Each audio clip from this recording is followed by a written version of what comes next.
Hey, Amazing Fruits, how you been? Long time no see. How's everything? Merry Christmas to you.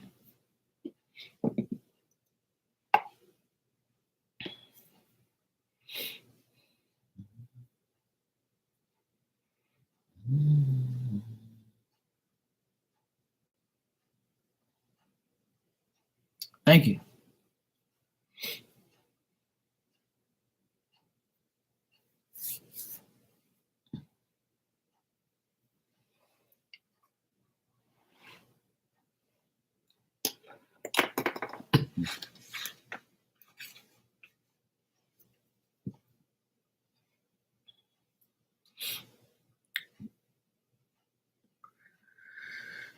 It's been raining here all day, thundering, lightning.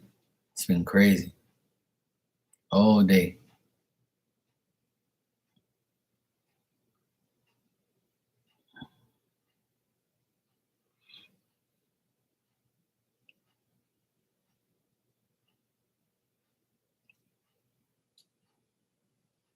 Hopefully the weather is better tomorrow, so everybody can go do their Christmas visits and hang out.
Oh, yep, I just got it.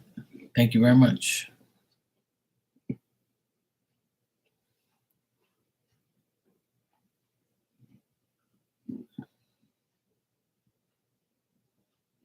Okay, you can ask your question when you're ready. And thanks.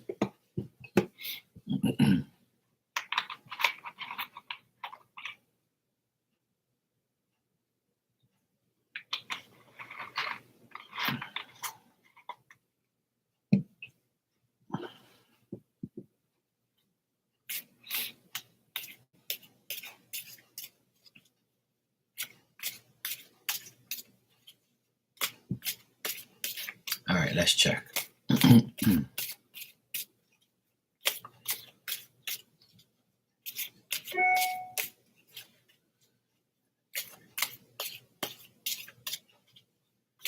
Hey, Dad Vic, how you doing? Hey, Philomena, how are you? Merry Christmas. All right, Amazing Fruits, let's check. Will you ever see?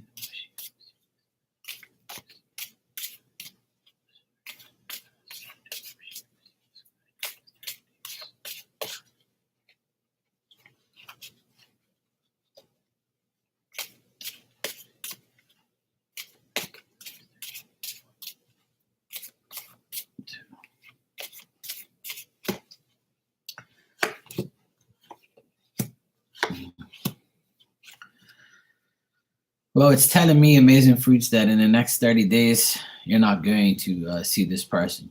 I'm getting a no. I'm not getting a no, you're not going to see him.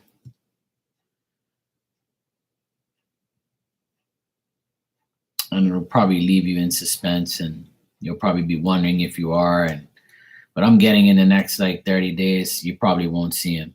I think this guy is somebody who happened to be on a trip and just happened to be there temporarily just to see the place, and then they're gone now. I don't even think they're from there.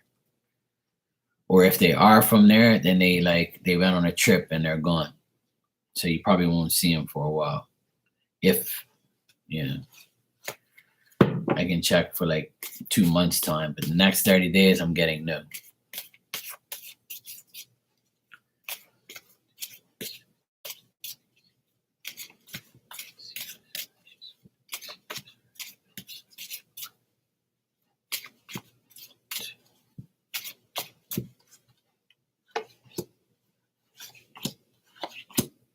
Well, it's telling me in 2 months' time, there's a possibility to see him. Um, you might see him in the next 2 months, but in the next like 30 days or so, I don't think so.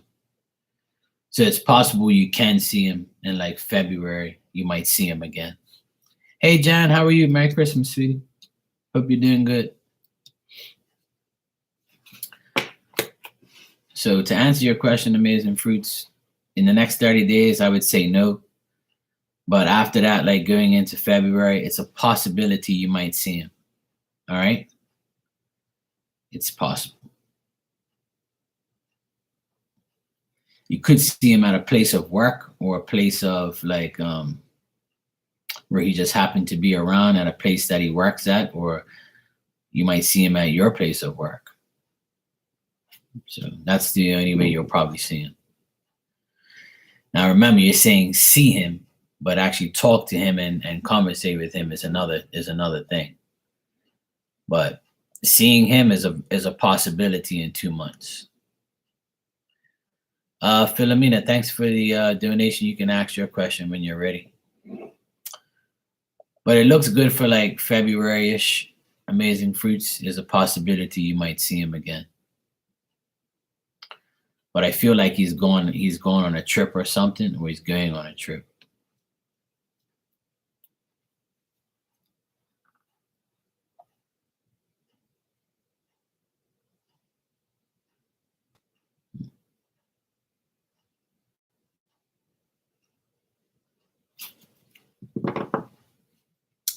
Yes, Merry Christmas Eve. How's things going, Jen? Better?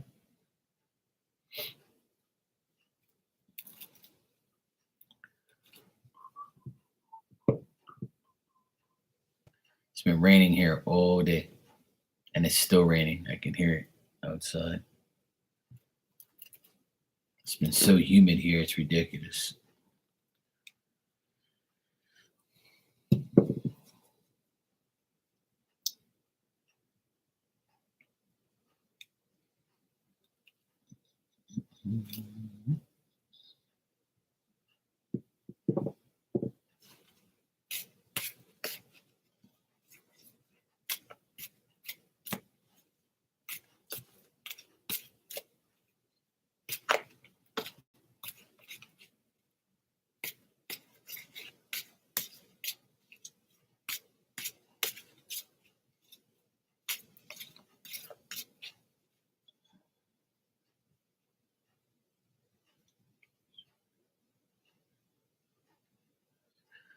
That's great, Jan. That's good news.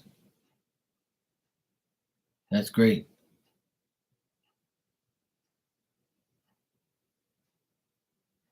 That's great. I'm glad things are getting better. That's good. That's good.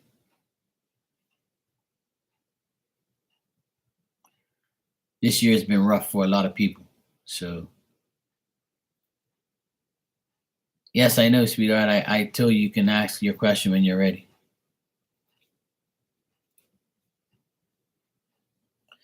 Yeah, so that's good, Jan. I'm glad. I'm happy that things are getting better. No, it's okay, sweetheart. It's all good. I was wondering if anybody can hear me because I'm here talking to myself.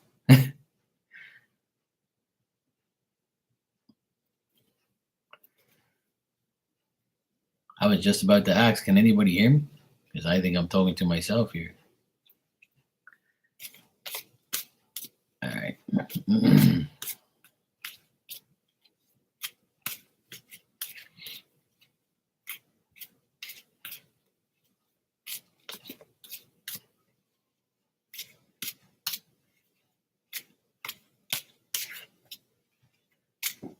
All right.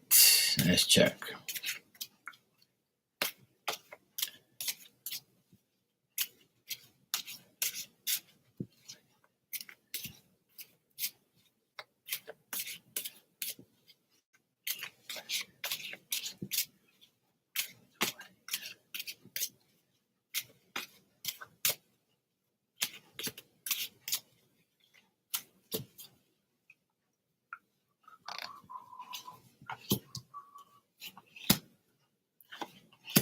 All right, I think he added you because what I'm getting here is he's wondering how you're looking, how you're feeling, what you're up to. He wants to get like the scoop on how you are, what you're doing with yourself, or how what you're looking like. He does admire what you look like and how you are. He still thinks about you. I think that he's following his old ways and he's not really. If he's married or he was married and he got a divorce, like he's not happy. If he hasn't been married or hasn't been divorced, then he's like hasn't found anybody worth his time, and that's why he probably added you because you were probably better off with him in his mind. So that's why he did add you, but it's nothing's going right in his love life. So I guess he's trying to find you as another one of his options. But he's not really happy where he is or what he's doing. And he thinks that you were fair and reasonable and you had good intentions, and he probably didn't see it, or he just sees it now because the grass wasn't green on the other side. Usually, and then the retrograde's coming up this week, and it's going to be kind of weird because the retrograde is going to bring people back, and people from your past are going to appear, and it's already started for you, obviously. But I think that he added you to Snapchat because he can't find nobody decent, and he probably was reminiscing about how you are, or trying to find out what you're up to, because nothing's going right in his world. He's not he doesn't have any attention from any other woman, so he's trying to find your attention, Philomena. That's why he added you. Yeah, he made a mistake by going after somebody else. Yeah. Thanks, David. I appreciate it.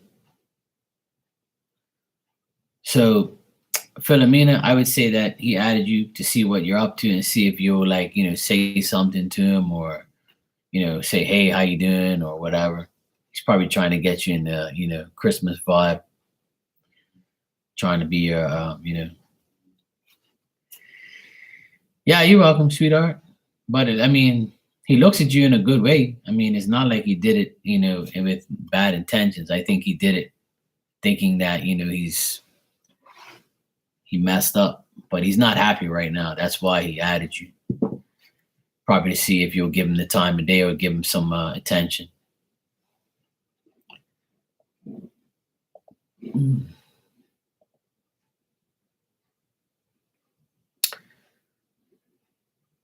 Thanks, Davik. I appreciate that. You can ask a question if you like.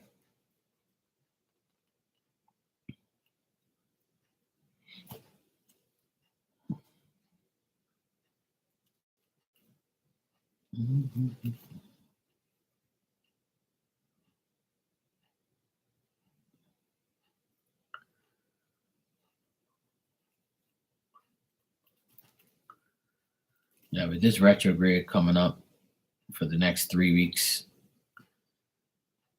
it's going to be crazy.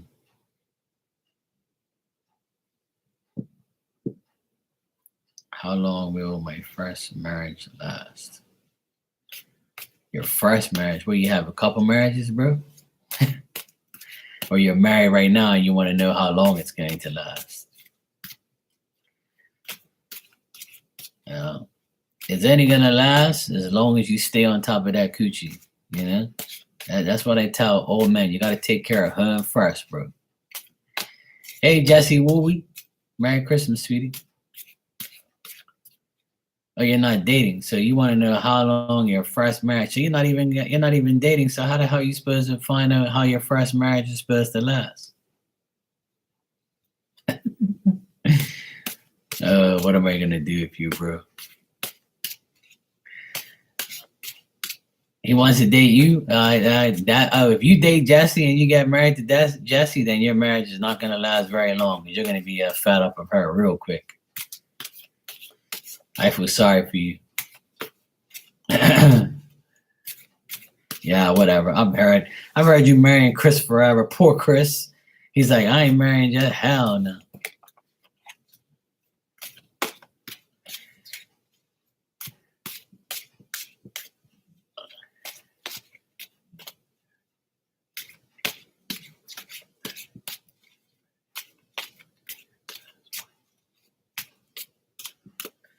You shouldn't get married, bro. I know, right? I like her when she's asleep.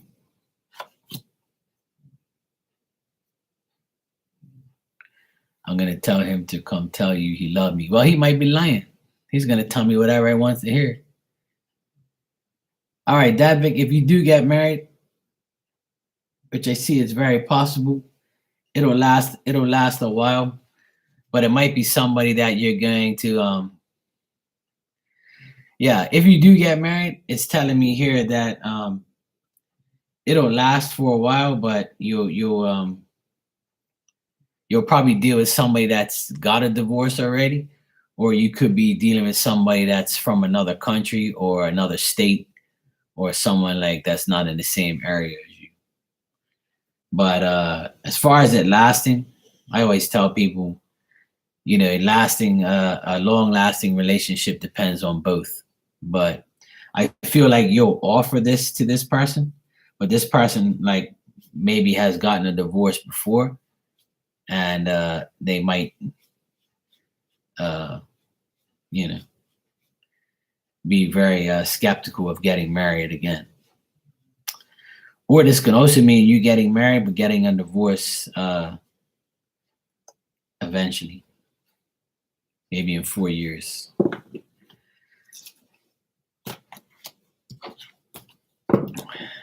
Oh, Jesse, what are we gonna do with you? Ask the cards if he loves you. All right, I'll ask, sure.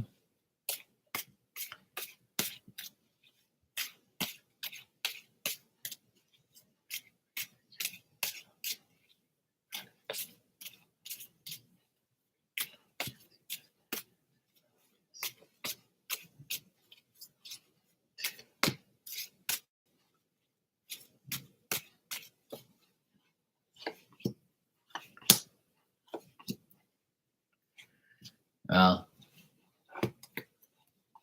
it says here that he thinks you have good intentions. He thinks that you're pretty discreet, and he feels safe with you. But I don't get nothing about love stuff. But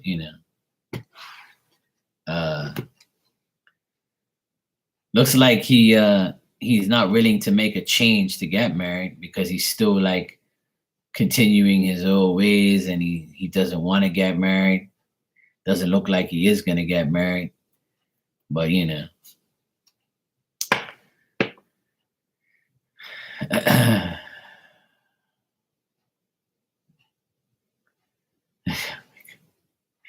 Hey Ray, how you doing? Merry Christmas to you.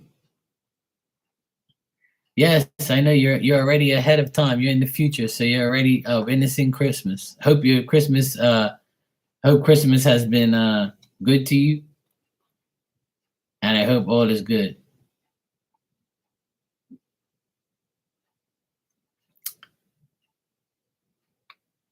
Oh yeah, definitely. This is the naughty. I'm naughty. I'm naughty this year. I'm tired of being nice. I told everybody. Nice guys finish last, so I'm gonna be naughty and see if I can get a naughty elf, woman elf, to be naughty with me. But anyway, Jesse, yeah, he looks at you in a good way, but I don't know anything else, Yeah, wait, Mrs. Claus, Mrs. Coochie. But yeah, I don't know, Jesse. I would say that I don't think he'll get married anytime soon. But I think you're being cautious.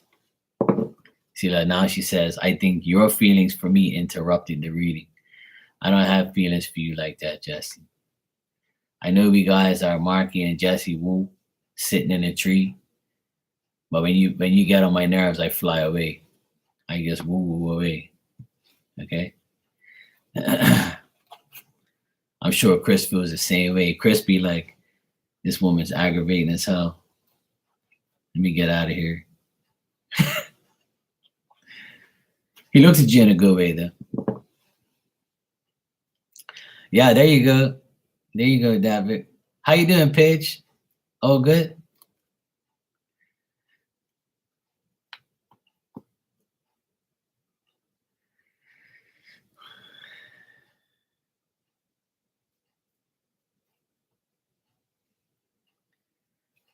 Getting married is okay for certain people, but I know a lot of people that are, getting a divorce. Oh, there you go. You're in the naughty Tinkerbell clause. Oh, there you go. A Scottish ladies, yes. You're Scottish. You drinking some rum.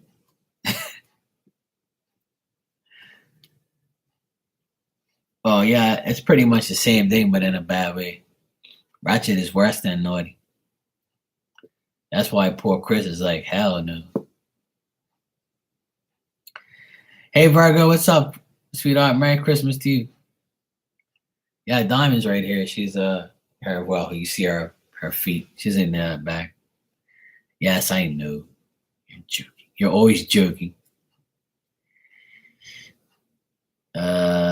It's whiskey. Yes, whiskey.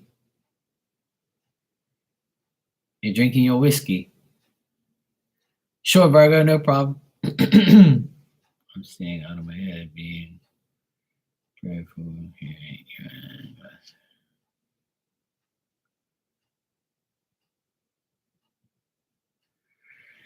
Yeah. All right, Virgo, no problem. I'll be here.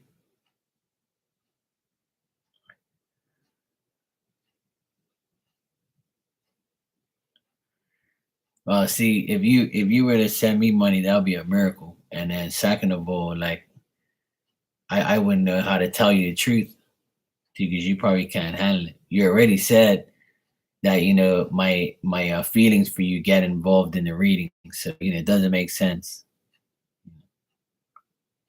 I ain't dancing for nothing. No way. No, I ain't reading nothing again. That's disrespecting spirit. No.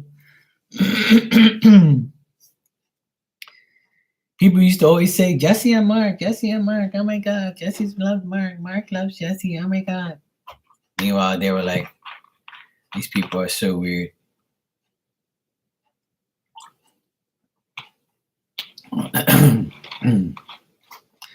I know, I'm only joking.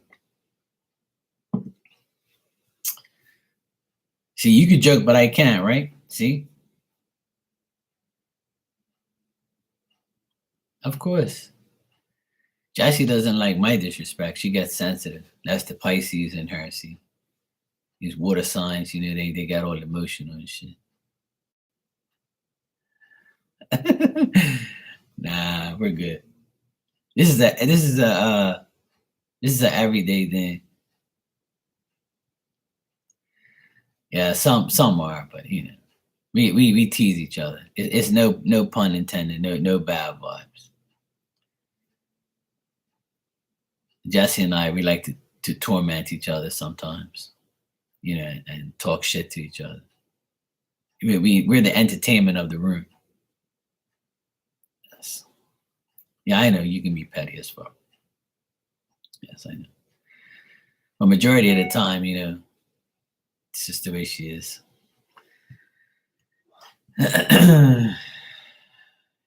Yeah, I know it. All right, Virgo. I got your donation. Thanks, really. I appreciate it. And you said you're a Mercury in Gatorade? Yeah, there you go. It's better than being in retrograde. Yeah, I know. Yeah, yeah. I know. Yeah, I know. Jessie always here to annoy me. That's why I once made a sign for her. I once made a sign for her that said "F you, Jessie," and she loved it. She thought it was hilarious.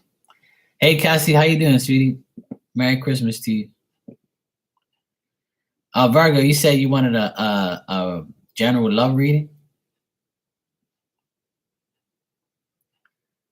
You're a kid. Okay. You're a Capricorn. I feel sorry for you. Capricorns, I had a rough year this year. I know that for a fact because I know a few that's had a rough year.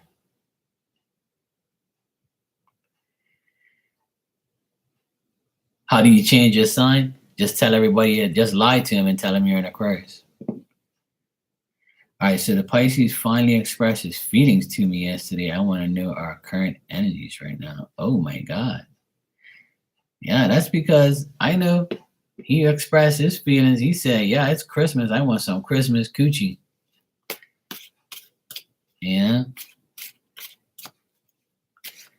He said, Virgo, you be looking good. I want to see your tattoos.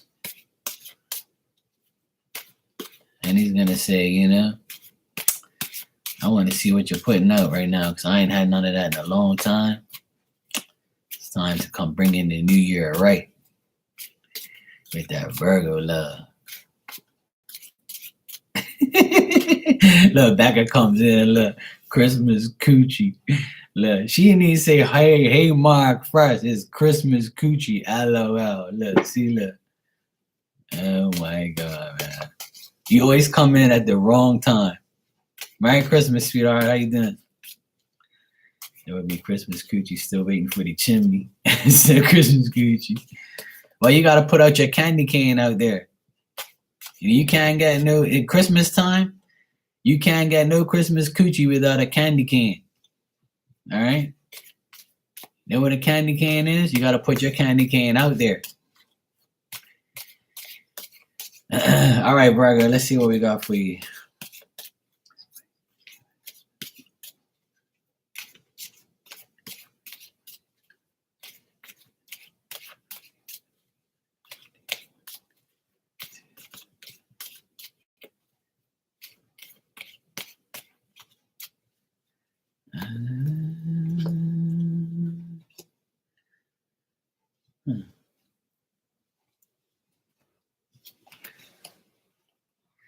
Okay.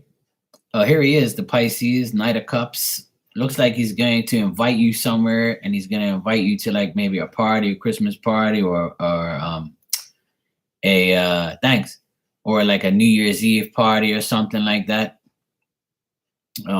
Looks like he's going to invite you somewhere, or he's going to like ask you, like give you like he's going to tell you, hey, look, I want to know if you want to come with me somewhere, you want to do something, blah, blah, blah.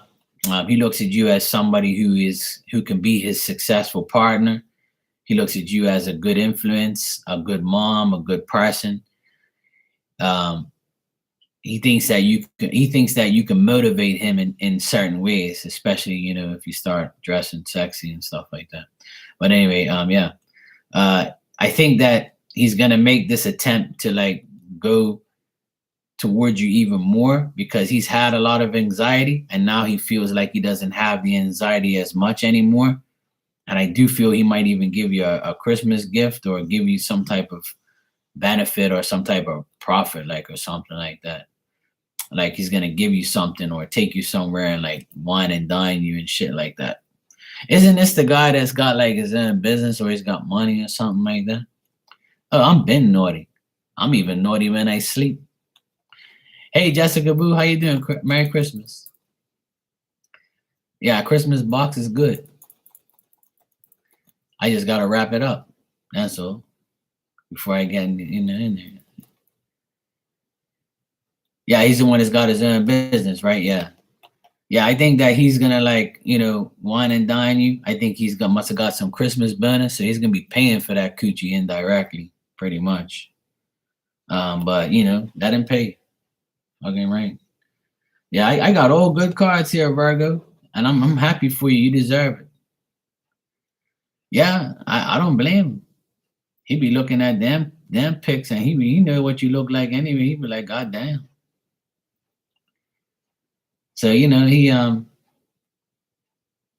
you know what, Virgo and the reason why this is happening, in my opinion, is because you change your life, and there's no joke. Like, I watch you evolve, I watch you change, I watch you be yourself now.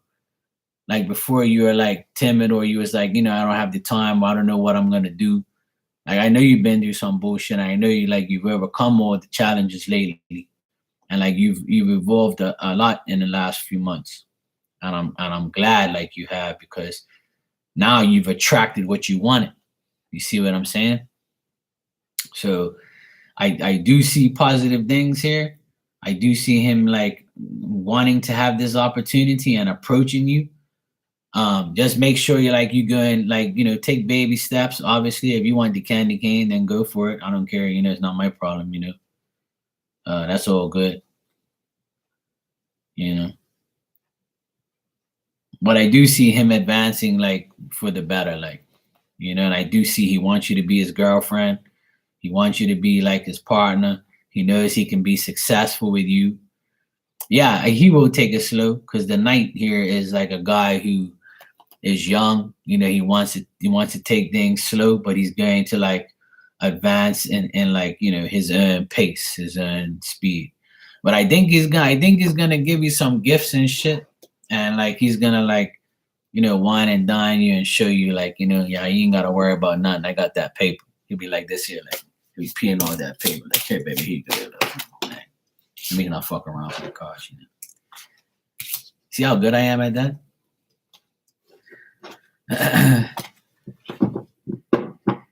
Yeah, the candy cane. So yeah. Okay, Jesse, no problem. Hey, there you go. See? As I'm saying, he be peeling off them hundreds. I mean, I just peel off the 20s. I take it easy. I can't show him too much paper at once. You're welcome, sweetheart. I wish you the best. I'm glad things have turned around for you. That's nice. You gave me hope. You gave me hope today. That's good.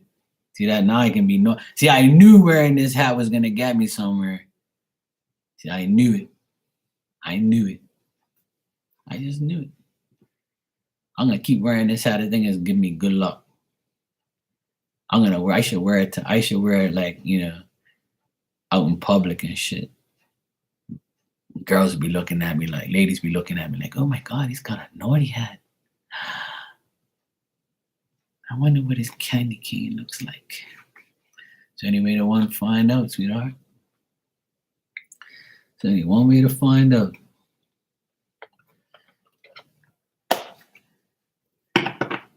I'm in the Christmas spirit, as you can tell, Why not? Fuck it.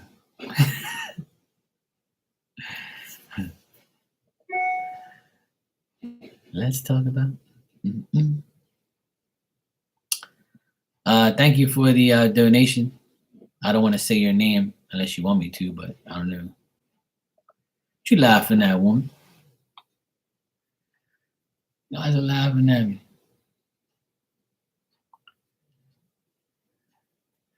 Nah, I'll never cut Diamond out for no woman. Hell no. I love my doggy. She always comes first.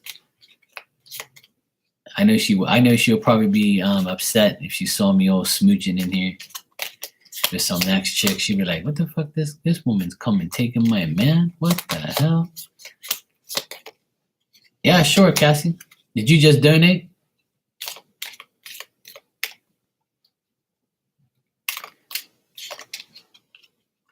When I get donations from people, I don't say people's names. I just make sure like I don't say things. That's why I didn't say it. Yeah, you can ask your question, sweetie. Go ahead. Put her in her cage. No, she's gonna be. She's down here. See, so when I get when I distribute the candy cane, or if I get freaky or have some fun time, I just walk up the steps, close the door, and that way Diamond won't hear a thing. She stays down here in her own little world. And if she tries to escape, Diamond will alert me. Oh, you ain't going nowhere. Get back up there. Get back up there. He's not finished with you yet. Finish her. See, that's a good thing about having my dog. See, she'd be like, oh, I'll be like, oh, this bitch try to leave without me knowing. All right. Make sure she ain't got my wallet. All right, let me focus now on Cassie. Okay, you said,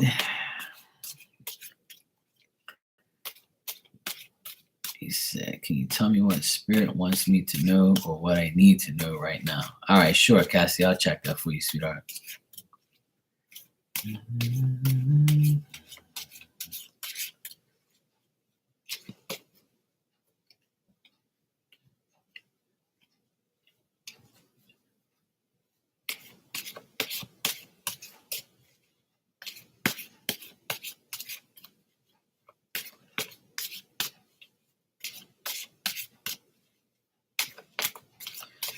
Cassie, do you know a woman that had like reddish brown hair and it was like kind of long and wavy, and she had like a round looking face and she looked kind of like sternish? You know somebody in spirit like that?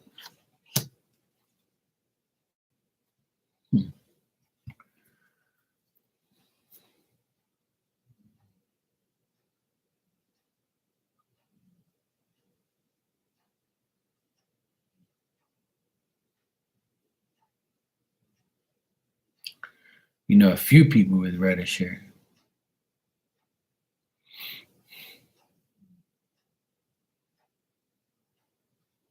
Like this person wears eyeliner, like blue eyeliner I can see around the person's eyes. And they have like a round face, like a roundish face, like kind of chubby. You just want to grab your cheeks. Let me not say that. Kill me. Like I got this lady in the background here. She came through in spirit for you. I don't know what she wants. I'll check what she wants. I'll check in after a while. If she keeps coming to me, I'll check. But what spirit wants you to know is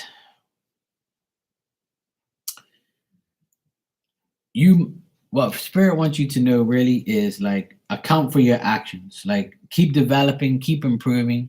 There's a lady at my job who has reddish hair and she has round cheeks. The other girl has reddish hair, but she's very thin. Okay, so this is nobody that you know in spirit then. So it's nobody in spirit, it's somebody you actually know in real life then. So there's a lady at your job and she has round cheeks. Okay, maybe this is the woman that maybe spirit wants me to see. All right. Do you feel like this woman at your job, do you think that she's jealous of you or like unstable when she's around you for some reason?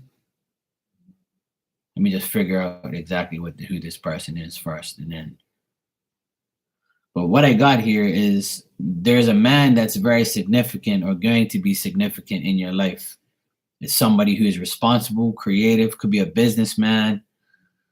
He could be a lawyer or like a person who is just considerate, or he could be somebody who's like into the arts, or like he just has his own business. Okay. All right. Well, I feel like a man's going to be very significant around you.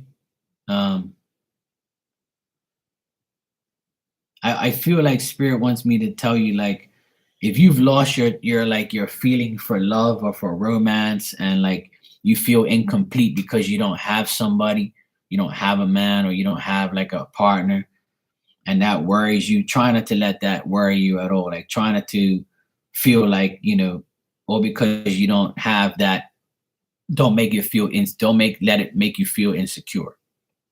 All right. If you do feel insecure about that, try not to.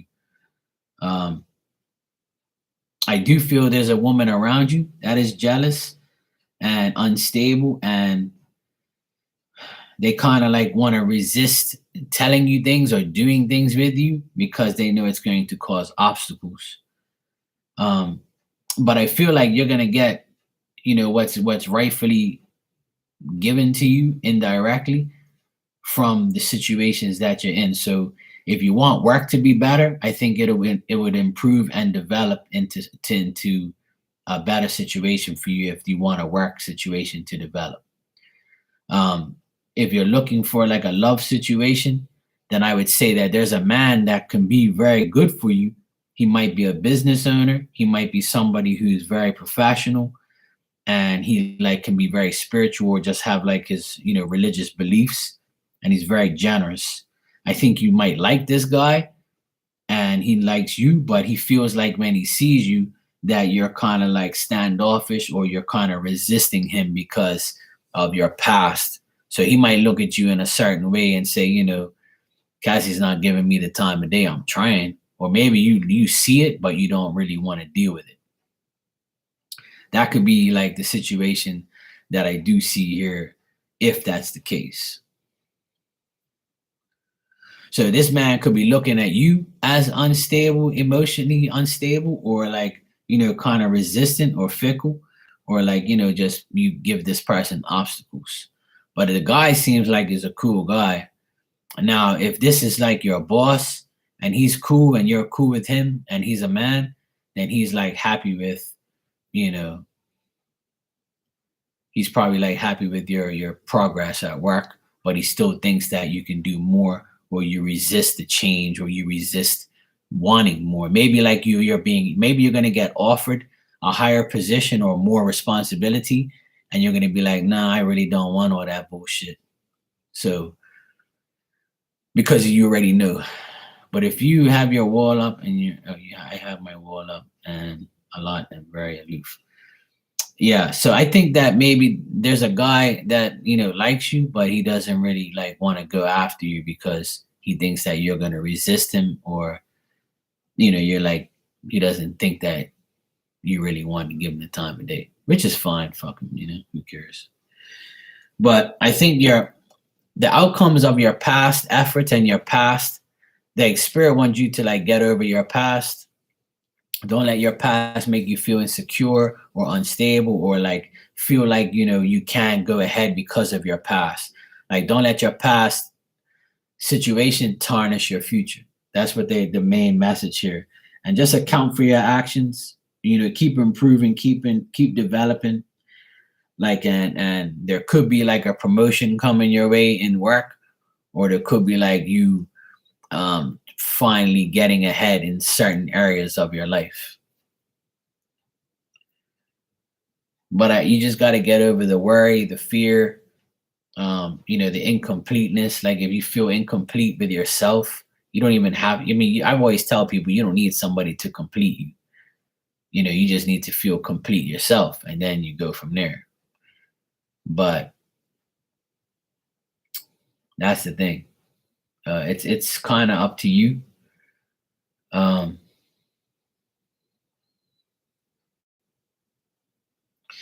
feel like the person that I saw that was shown to me, I feel like that woman doesn't like you, or that woman is like looking at you and saying, I don't really want to deal with her,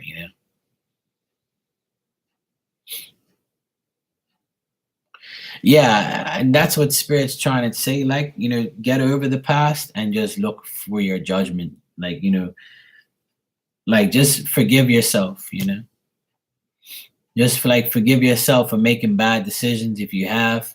Forgive yourself for doing like, you don't have to forgive nobody. All you gotta do is forgive yourself and say, you know what? Okay, Cassie, it's time to fucking, woman up, make my decisions, do what I have to do. I need to make myself realize that this is, what I need to do, how I need to do it, and just get on with it. A man, like I said, a man can be very significant in your life. If your boss is a man, he could be like looking at you and saying, I wonder if I should give her, a promotion or a chance, but I don't know if she wants to take it. So I think that he kind of thinks you're kind of, you know, not really worried about work or whatever, if your boss is a man. But if it isn't your boss, then it's a man that's significant in your life and he's trying to help you. But he might say, well, it's up to you, Cassie. You got to make the decision. But a man could be helping you in the near future or is helping you now.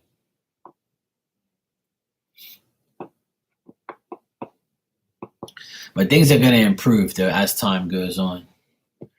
Like, and especially in the next 20 days or so, like going into the new year, from now into the new year, I think that, it's going to be significant.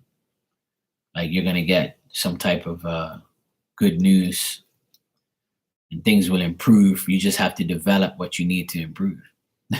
That's all, if that makes sense. But there could be like a jealous woman around you, and I think it's that redheaded chick. If she wears a lot of makeup, then I think it's her. Cause I get a woman here. She's got like a round face, like, and she has long, like hair comes to like right here, and it's all like it's a wavy type look. It's dark. It's like a dark reddish brownish hair, and she has like eyeliner. I can see like makeup all over her face, but she looks like, the only time she looks okay is when she smiles, because she's always like, stern looking.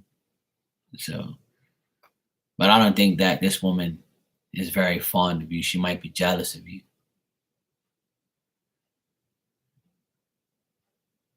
Or she might feel like you're unstable and she doesn't know how to take you. Something like that.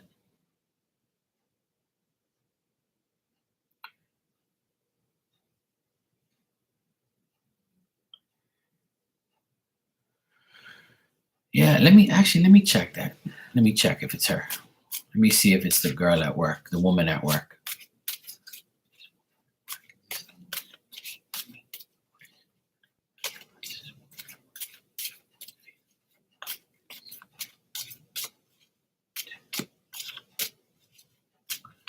Ah, see, that makes sense. That makes sense.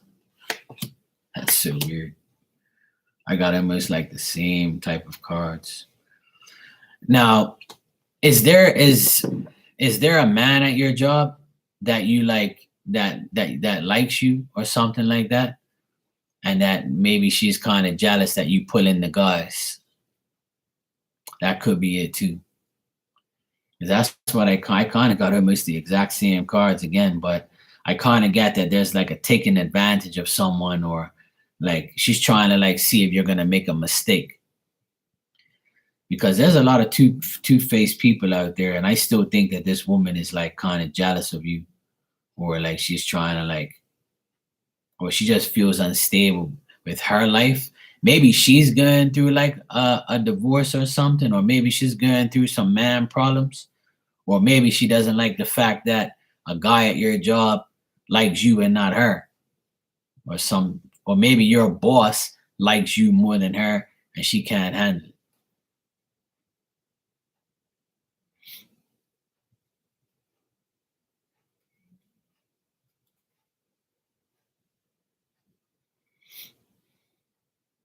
But if you give a lot of attitude back, that's probably why she feels you're kind of like, like, look at this bitch, got some nerve telling me, talking back to me or whatever.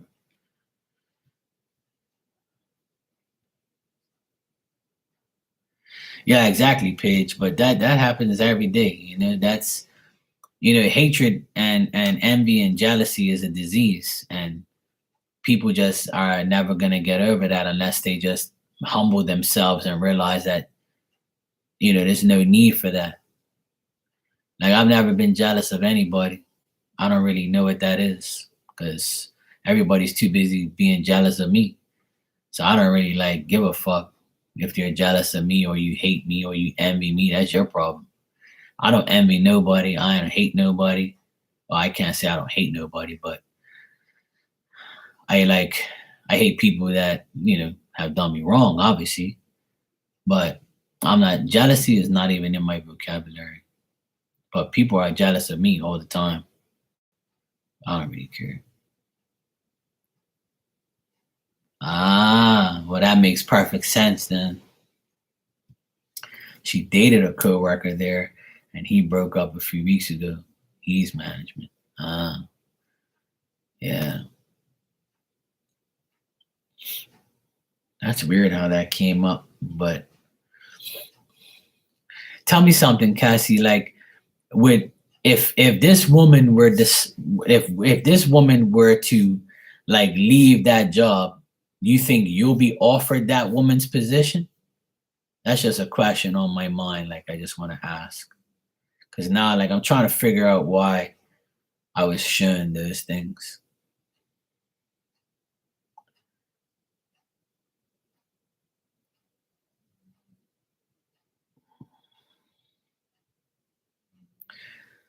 Yeah, yeah, I know Paige, but not everybody has that mentality, you know. And and it's usually like women who think that their shit don't stink, or they just think they have more education than you, or they have just better everything than you. And men are the same way.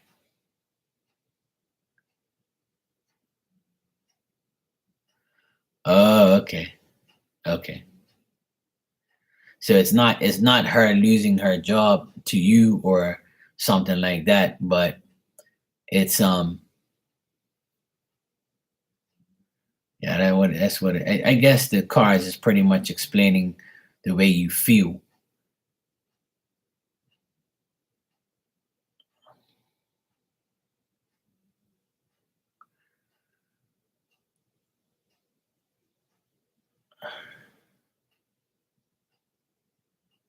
Ah,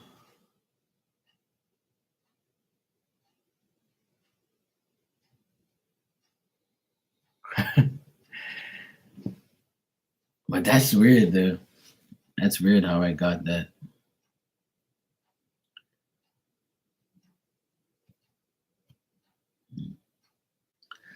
I don't know. I don't get the other girl unless she like you said she was skinny. So this girl looks like she's thick, like her face at least.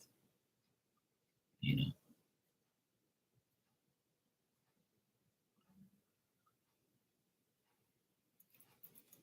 Mm.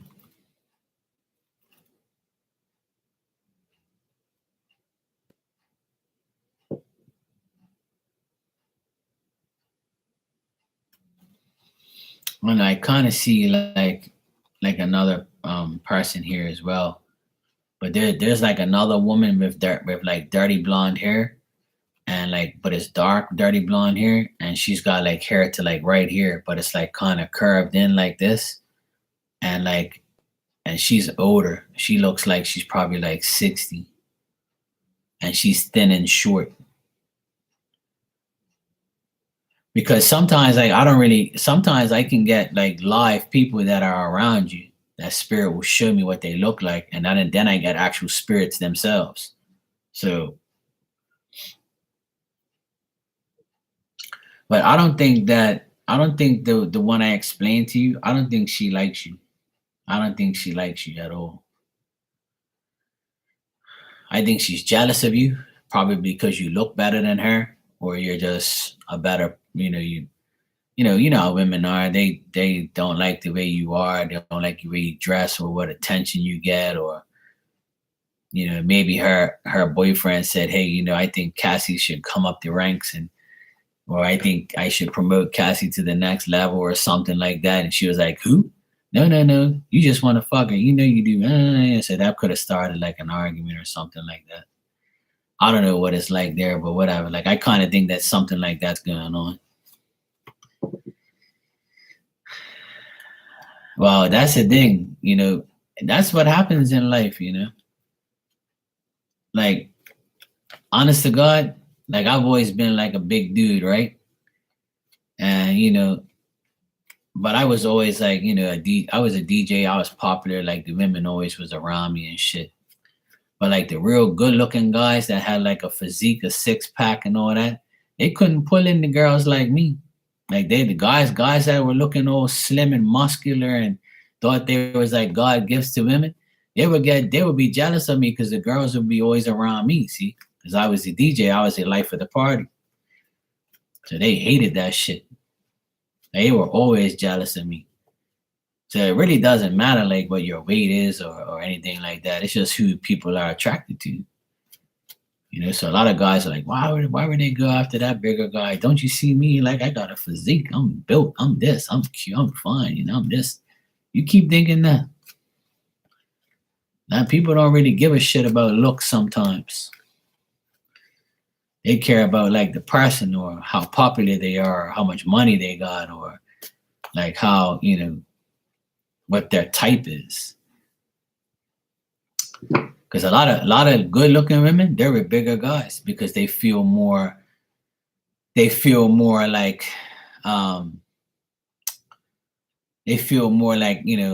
protected because the guy is bigger, and it can be your big teddy bear. You know what I'm saying?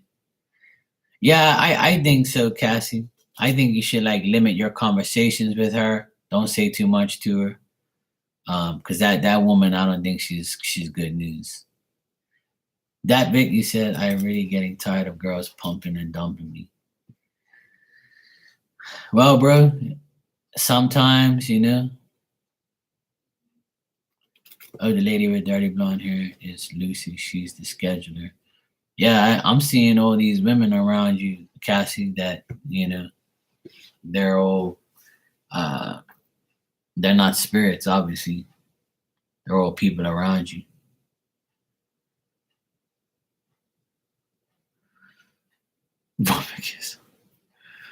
You know what, Dad Vic? I'll tell you this as a man that I get tired of women who talk to hear themselves. And as a man, there's a lot of women who say they want a good man, say they want to get married, say they want to have a great relationship, say they want kids. And then when you start to show the woman that you are that guy, they leave because they get scared and they don't know what to do with you because they never witnessed anybody like you. And two, they stay with you and then they just see how much they can get out of you until you get fed up or test you to an ungodly limit where you just have to say, fuck this shit. Hey, Barb, Merry Christmas Eve. How you doing? Good to see you. But, I can't say that about all women. But, a lot of men are the same way. A lot of men just go after a woman because she's got a big ass or, she's got money or she's got this or she's got that or she's just fine, got some fake titties or something. But,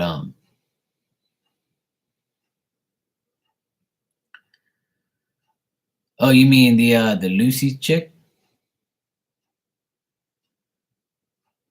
Now, I don't see you getting fired or anything. I see actually things improving for you. I see things improving, but I just think that these women are jealous of you, Cassie. But try not to give them any time of day. Just walk around like your shit don't stink. Fuck it. Nah, I don't see that. I see things improving. Well, you have to ask yourself this.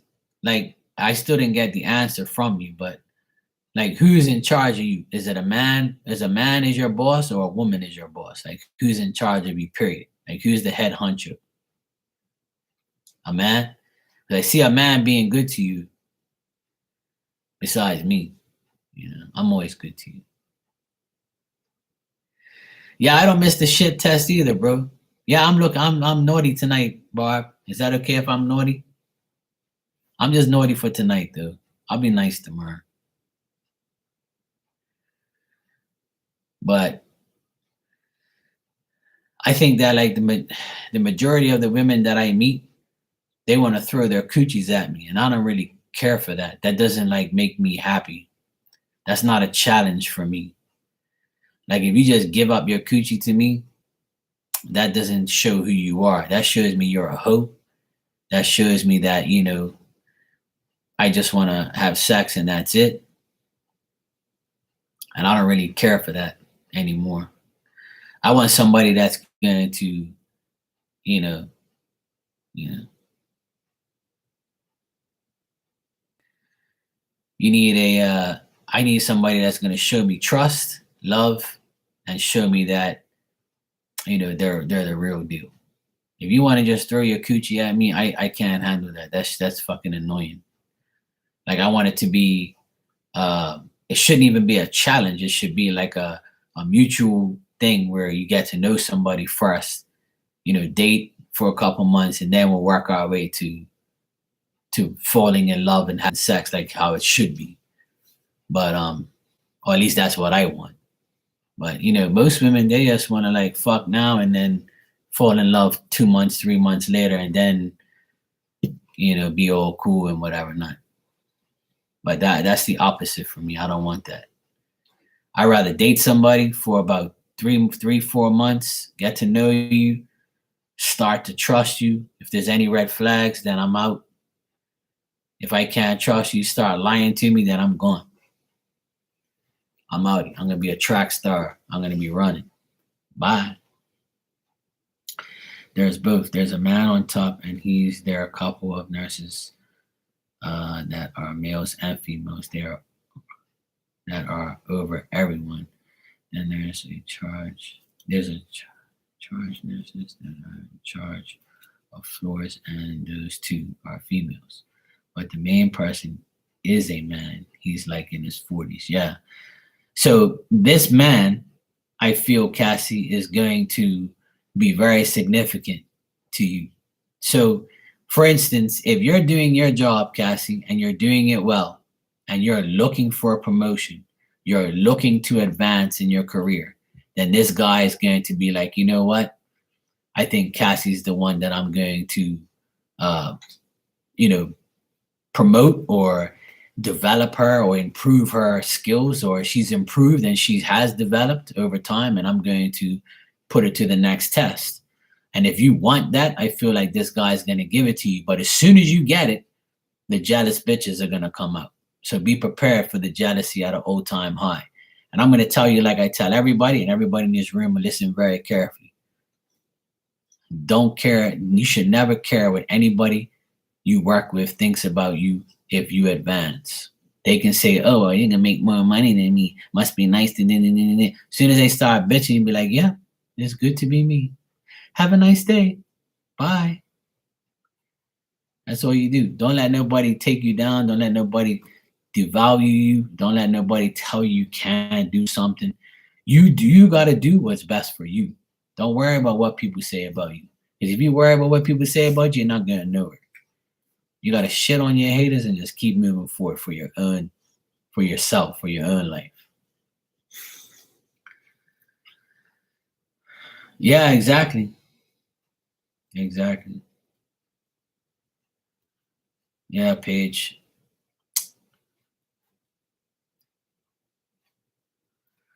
I don't know. Lately I've had like some weird dreams. I had a dream last night that I was talking to two different women. And I indirectly said to one of the women, hey, you want to go out sometime? And she was like, oh, you're really asking me out? I'm shocked. Because I thought I wasn't your type. That's what the woman said to me in my dream, and I couldn't see her face. I just saw like she was a woman, and like I couldn't really like identify who she was. And she had like long, like brown hair, right? I can see her, but I can't see her face. And the other girl was like, oh wow, you're actually asking her on a date. I didn't think she was your type. And then the girl that I did ask on a date, she was like kind of walking away from me and kind of laughing and saying, oh, I don't know, we'll see what happens. And I'm like, oh, that dream sounds like reality. That's exactly what happens. Like, I'll go out of my way to ask somebody, hey, you want to go sometime? They'll be like, fuck that, bye. All right, well, I'm going to get my naughty hat. And next time I'll say, hey, bitch, you want to go for a coffee? Oh, sure. Yes, sure. I'll go. Yeah, that'll be great. Maybe I got to be an asshole or something to get, somebody to go on a date. Hey, Violet, how are you, sweetheart? How you doing? Yes, I hope you too. I hope you have a great Christmas. No, but that's I'm being serious. Like some people, that's how they are. Like women, like some women. Don't get me wrong, not all women, but some women really want to be treated like that. Like they want to be treated like like it's like badly in order to be cool. It's weird. Even in my dream, it was weird. Absolutely, absolutely violent. Even in my dreams, I kind of got rejected in my dreams because the girl like kind of was walking away, and then I was like, oh well, I guess she doesn't want to go out on a date. I remember waking up and saying, wow, that was like a real life story, Mark. But I was like, hey, whatever, it's all good. Yeah, that's how I look at it. But my dreams are always weird. They don't really I don't really dream of women or things like that on a regular basis, but I kind of found it weird. But see, I don't really see people's faces, which annoys me. I don't really see people's faces, and if I do, I don't know who it is. I've never seen the person. I've never like saw the person at all. Yeah, but that's how it is, that's you got to be that way. Even when things don't go right, just know that, like Violet says here, rejection is God's protection. It's meant for you to be rejected. It's meant for you not to be with that person. Even if you try manifesting that person, God's gonna be like, no, no, it's not gonna happen, bro. You're not gonna get this crazy woman. She's not the right one for you. But I remember having a dream. The last time I saw a woman in my dreams that I actually uh saw her face, and I actually saw this lady, and it kind of freaked me out. I was at like the post office picking up my package. This was on Tuesday. Was it Tuesday? Yeah, Tuesday or Wednesday. I can't remember. I went to the post office and I got caught up to the counter. And I see this woman next to me, and I looked at her, and she looked at me, and gave me a brief smile. She was on her phone. And I looked at her again. I said, "Damn, you look like the woman that was in my dreams that time. That I finally saw her face." And she had the same look, the same features, everything. It was weird. And I was like, damn. I was like, but then it was weird because I was in line, and then the guy said her name. So then I went home, right? And I'm always investigating. No, no, no. I'm always investigating. So I went on Facebook and I typed her name in. And I live in Bermuda, so I looked up her name, and because I heard the guy say her name, so let me go check who this is and see if the pictures kind of correspond with my dream. So then I ran and looked. I was like, no, this definitely isn't the right person, because this woman's old enough to be my daughter. She was half my age. She was like 22. I was like, no, this isn't the one. It can't be. No thanks. I was like, no. But hey, maybe she might lead me to the right one. Maybe she's gonna lead me to her older sister. I have no idea. But I that's why my dreams aren't really that significant to me, because it doesn't make any sense. My dreams never make no sense. Yeah, maybe. Maybe. I have no idea, but sometimes like my dreams, I don't really dwell too much on my dreams too much. But the woman looked exactly like the woman I saw in my dreams way back in summertime. I think it was like June or July. I had a dream where this blonde girl with green eyes came up to me, and I was sitting on a bunk bed, and she came up and kissed me and said, "Hey baby, how you doing?" And I was like, "Okay, hey, what's up?" I'm like, "What?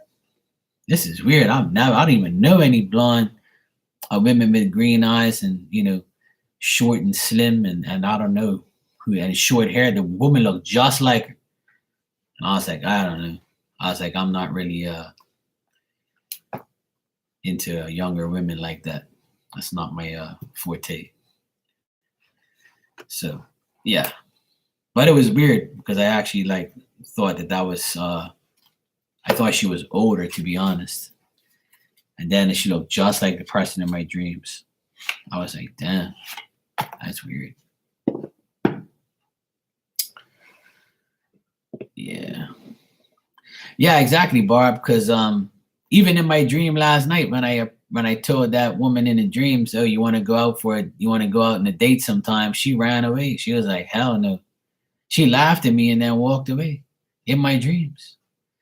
So I was like, see, Mark, even in your dreams, when you approach women, you know, even when you approach women in your dreams, bro, they run. So you might as well just, let them come to you. So, Barb, I've been told that plenty of times.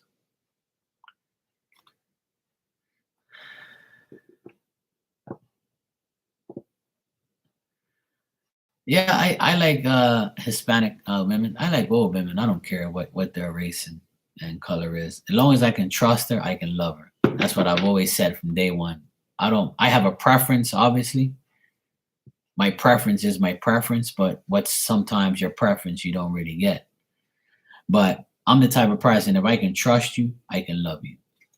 Even if you're my friend, family, woman, that's not like, I don't really, yeah, I'm not really big on preferences, but I have preferences. Obviously, we all do, but it's not a big deal.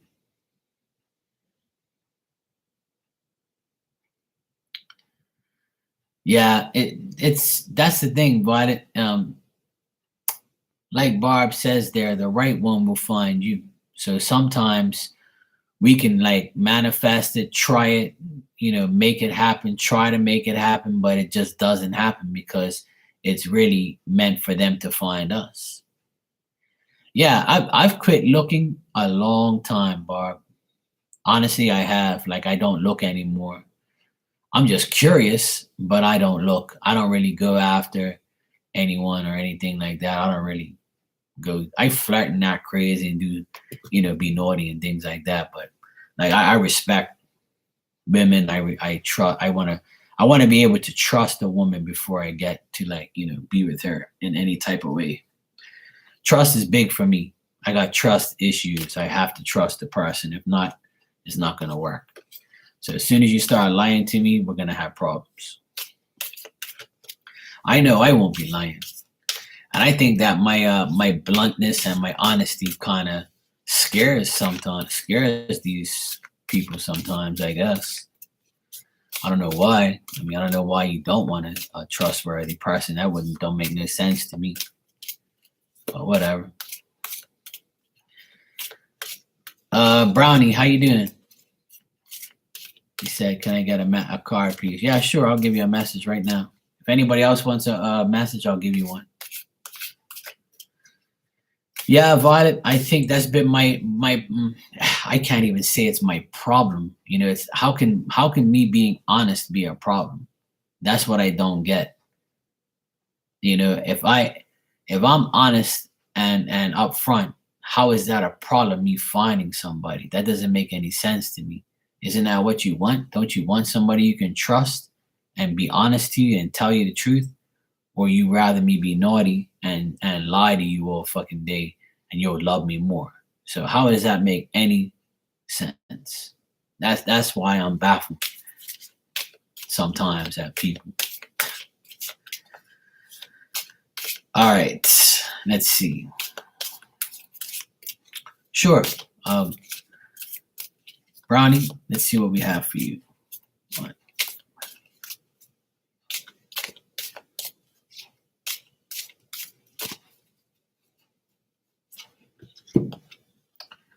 All right, Brownie, get yourself balanced, make wise plans, and your finances will get better soon. All right, Barb, you are next. You're welcome.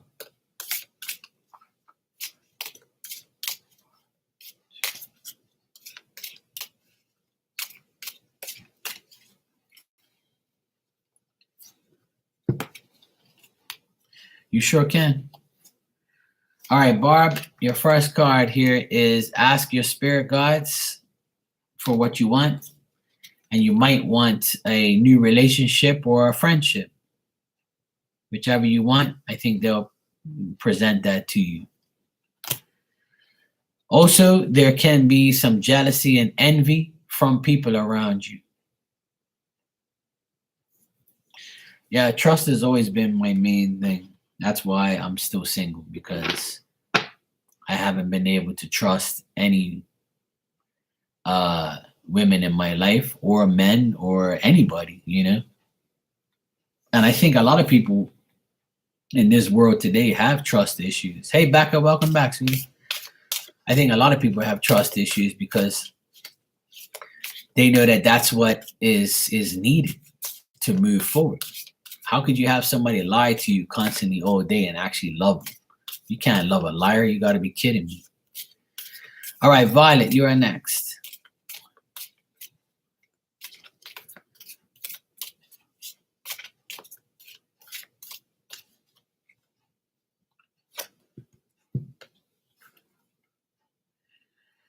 All right, Violet, if you're looking for an answer, the answer is no at the moment.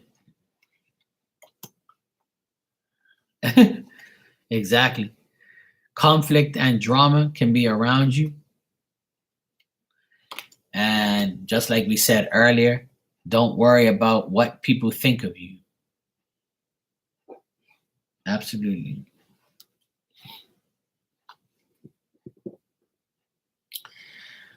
Well, Violet, that's absolutely how my dating experiences have been as well. So I know how you feel. You're welcome. I know exactly how you feel. I've helped so many people heal, and especially women. And then we get attached. We start to have, feelings for each other, and then next thing you know, they're dating some other guy, and I'm like, oh wow, okay, I see where that went. Oh, at least I healed you. Have a great life, and you'll probably be back crying on my shoulder, telling me that you made a mistake, which has happened many a times in my lifetime. But I don't take them back because you should have made that decision before.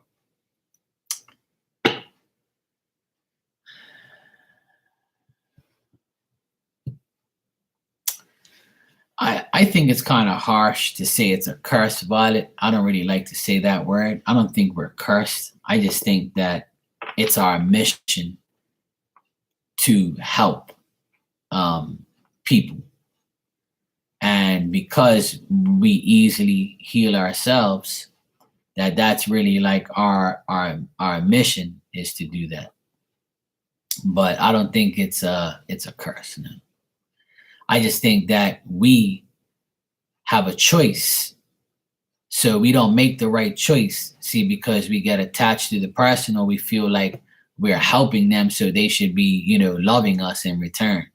Or because you help and heal somebody doesn't mean that they're gonna love you. It's I think that we all make mistakes, and I'm guilty of it, and we all are. Whereas we try to like help somebody so much that we feel like because we help them, they have to love us.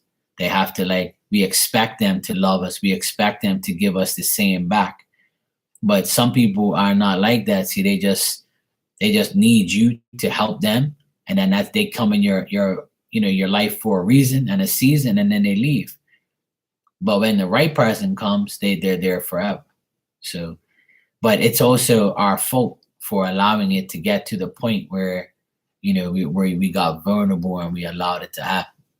So I blame myself many a times for getting myself in those predicaments.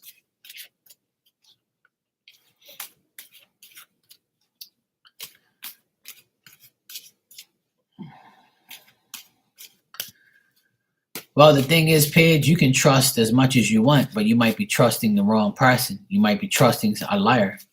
So trust comes with time, and trust comes with, how many lies are you willing to absorb to get the truth? Or is that person ever going to tell you the truth? And how do we even know we're getting the truth? We have to like be investigators.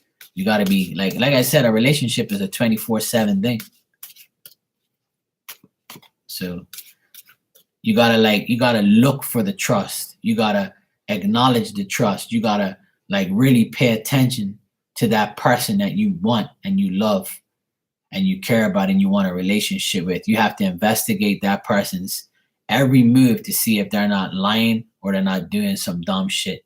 And once you get relieved of that no lies, no bullshit, no in between, and you actually trust that person, then and you have nothing to say and nothing to like complain about, then you know you finally have somebody that you can trust. But it takes time.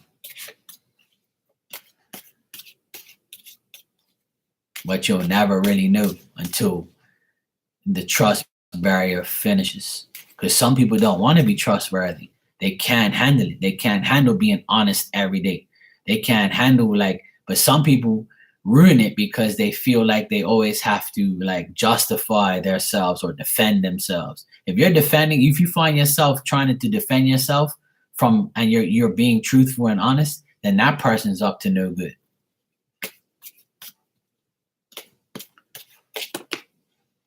All right, Brownie, you say, what can I expect from the meeting with the Leo tomorrow? All right, let's check.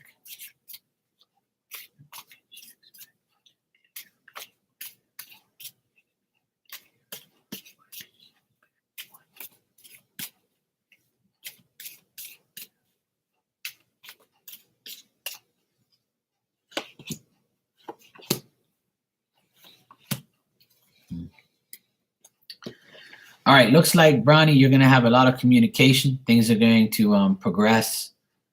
I feel like you'll be talking to each other. I also think that you're going to be talking about new interests, overcoming things and how things were. I think you're going to be talking about relationships, past relationships and how things are. I also think that it's going to be like a lot of like you have a few head rushes and you'll be having a lot of thinking moments, a lot of certain things. You might feel like this Leo doesn't really appreciate certain things you say or you do, but he's going to listen to you. He's going to listen to the communication. I feel like he's also going to tell you about what's going on in his life, as far as love interests or like the bad things that have been happening to him. Try to stay away from alcohol because sometimes people tell the truth when they are drunk. So if you are going to drink, don't do it excessively. And if he drinks, he might get tipsy and say a few things extra. I see a lot of communication between you and him, though. A lot of communication, a lot of things happening, and there could be some messages that you actually give to each other and say to each other and things like that afterwards or even before. But it looks like he's going to tell you more about himself and what he's been going through, especially relationship-wise. He might even tell you that a woman that he was interested in was like overdoing it and he lost his prestige in women and he just lost his appreciation in certain people. Hey Nina, happy holidays to you too. And your family as well. I know you must be excited to see your little one open up gifts. I was talking to my mom about that today and saying how I miss my nephews opening up their gifts when they were young and how much I cherish that. But now they're all teenagers, so they don't really care about, opening up gifts and all that type of stuff. But I miss those days, Christmas, when I saw all of them opening up their gifts. It was fun. But Brownie, the communication looks good. and you can expect him to open up about his life and his relationships and a current woman that he was dealing with or a past woman that he was dealing with.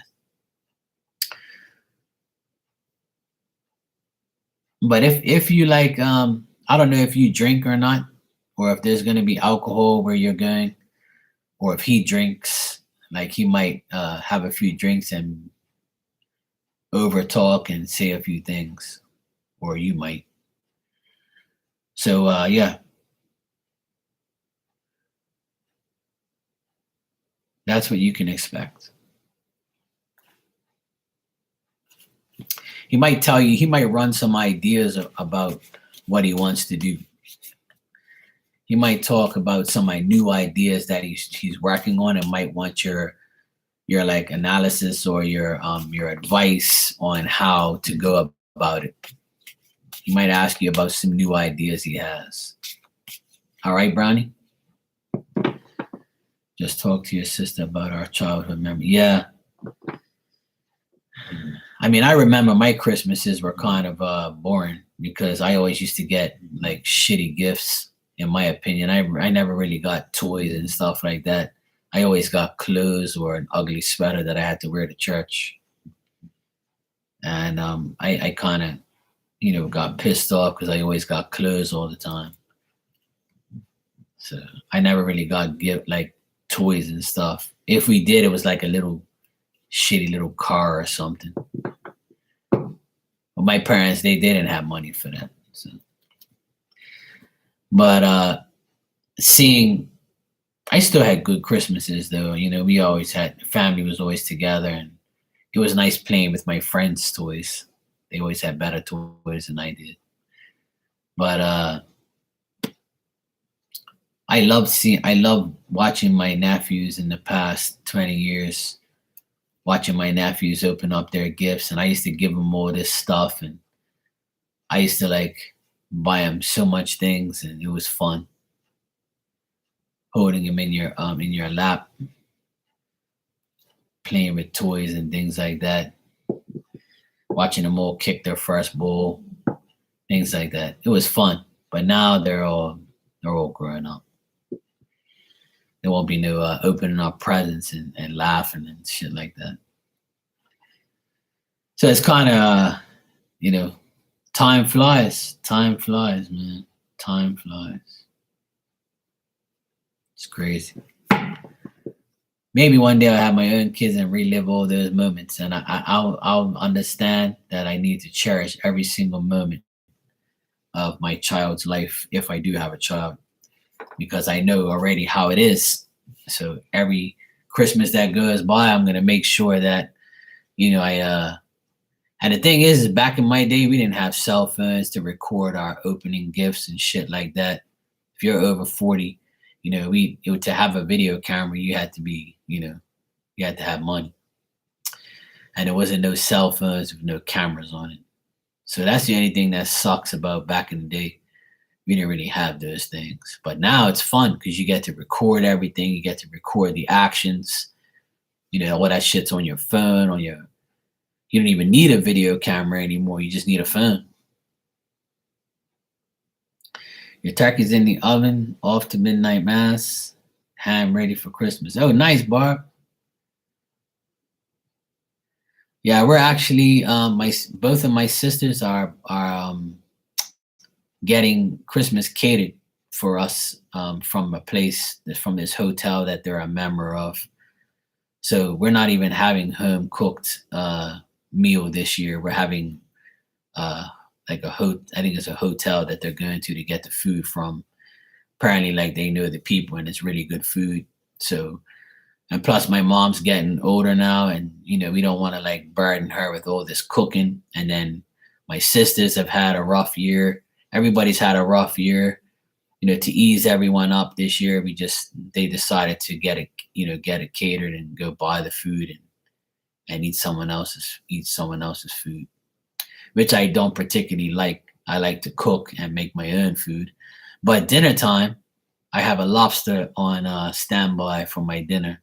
I'll be eating lobster for dinner tomorrow. But for lunch, I'm having turkey, ham, all that stuff, but it's someone else's food. It's not mine, which I don't like. But my sisters, they're not really they cook, but they're not like my mom. My mom's like my mom and I, we're the best. Like we make majority of the food on Christmas. And my sisters, they're more like, oh my God, I'm tired. I don't feel like it. I don't really like that. I don't want to do this. No, I've been working all week. And yeah. I'm like, yeah, whatever. You're nothing like your mom's. You're nothing like your mom. Whatever. They're like, shut up. You don't have kids. You don't have a life. You're single. Yeah, yeah, yeah. I was like, yeah, if I did get married, I'd obviously be with somebody that can cook better than you. They get all mad at me. I tease the shit out of them. I'll be like, yeah, I'm making lobster. Do you know how to make lobster? You don't, so shut up. So yeah, I got a lobster tomorrow night. So that'll be great. And I'll be eating lunch with my family. Yeah, you have to just scroll back, Brownie. That's all. I pretty much just finished it.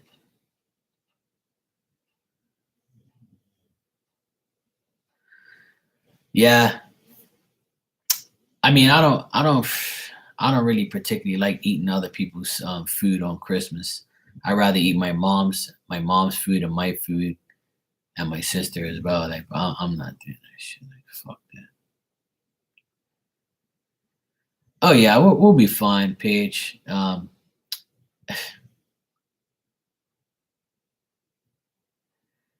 gonna ask Santa for BBC. Oh really? Damn.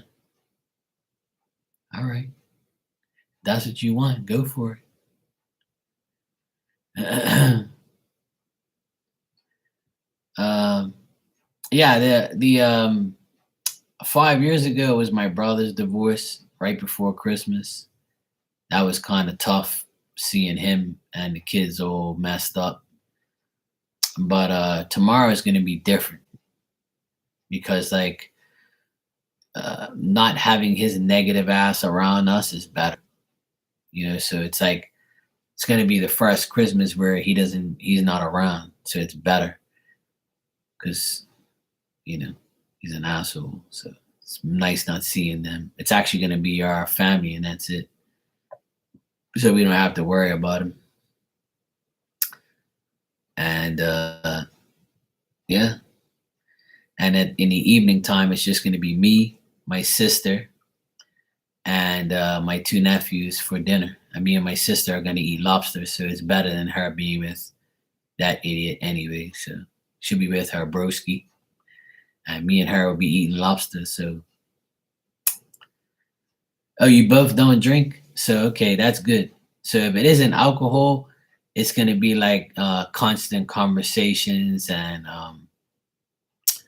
like I think he's going to say that I really don't want to get myself involved in another relationship, and women have done this to me. Like I think it's just going to be like it's like a drunk mumbling talk that he's going to probably give you. You're going to think he's drunk. When you're drunk, you say a lot of shit. I think that's what it's going to be like. But the conversation will be good, Brownie. It'll be constant, I think.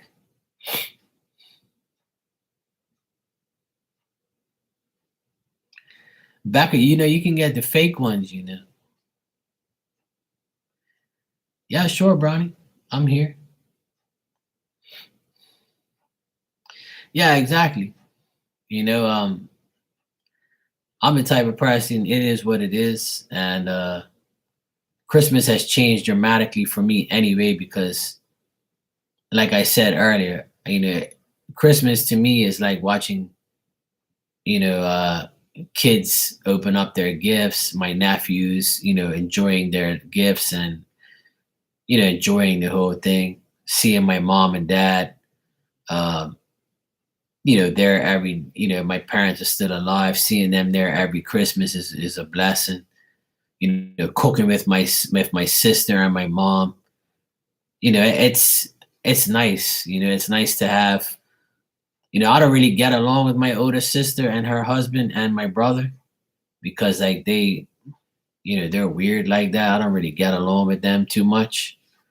But like I'm cool with my mom and dad and my youngest sister. And all my nephews I'm cool with. And we usually sit together. Me and all six of my nephews, we sit together on one table, and all the other ones sit over the other side. So it's like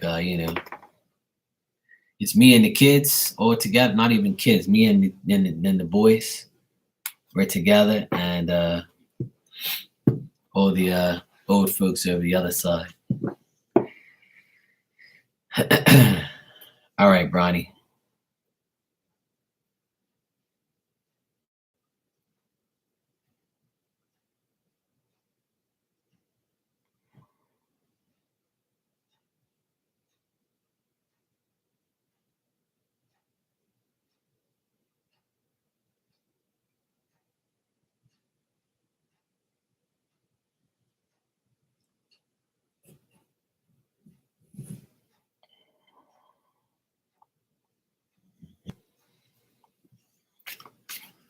Yeah, they like all that BBC, see. But then it makes them sick, bitch. It makes them sick.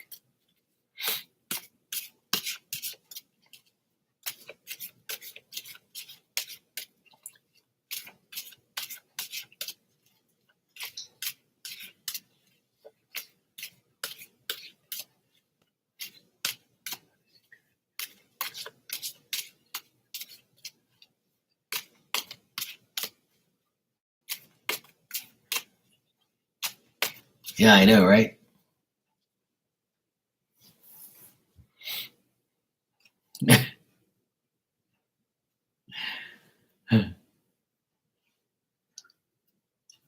She likes that BBC.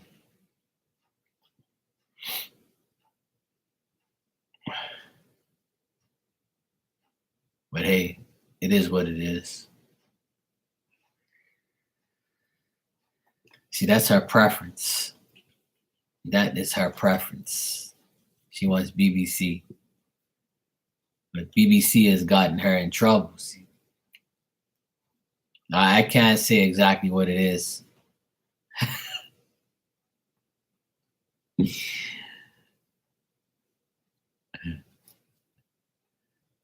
I can't tell you exactly what it is, but yeah, Google it. Yeah. I'm waiting on you, Bronny. I'm not gonna do anything.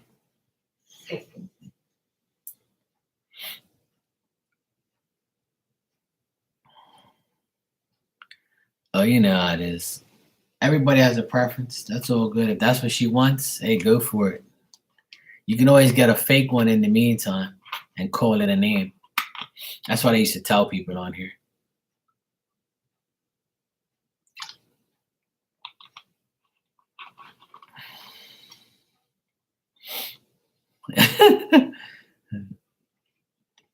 Yeah, you can get Bob.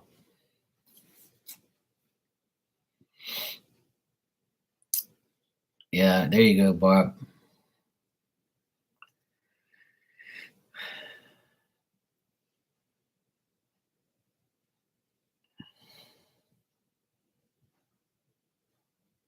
Yes. Yes, Barb. Yes. Paige says I'm deceased. OMG. Okay, thanks, Brownie. I appreciate it. I'll start it now.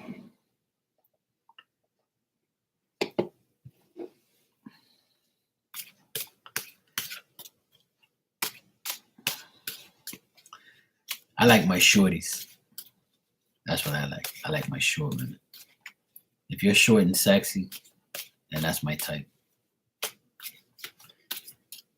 If you're like 5'6" or less, then we can talk. I'm 5'7", so I'm not very tall. But if you're like less than 5'6", then we can talk. That's my type. I like my shorties. If you're too tall, then we're gonna have an issue. We're gonna have to position ourselves differently. I'm not really about that life. I'm getting too old for that shit. All right.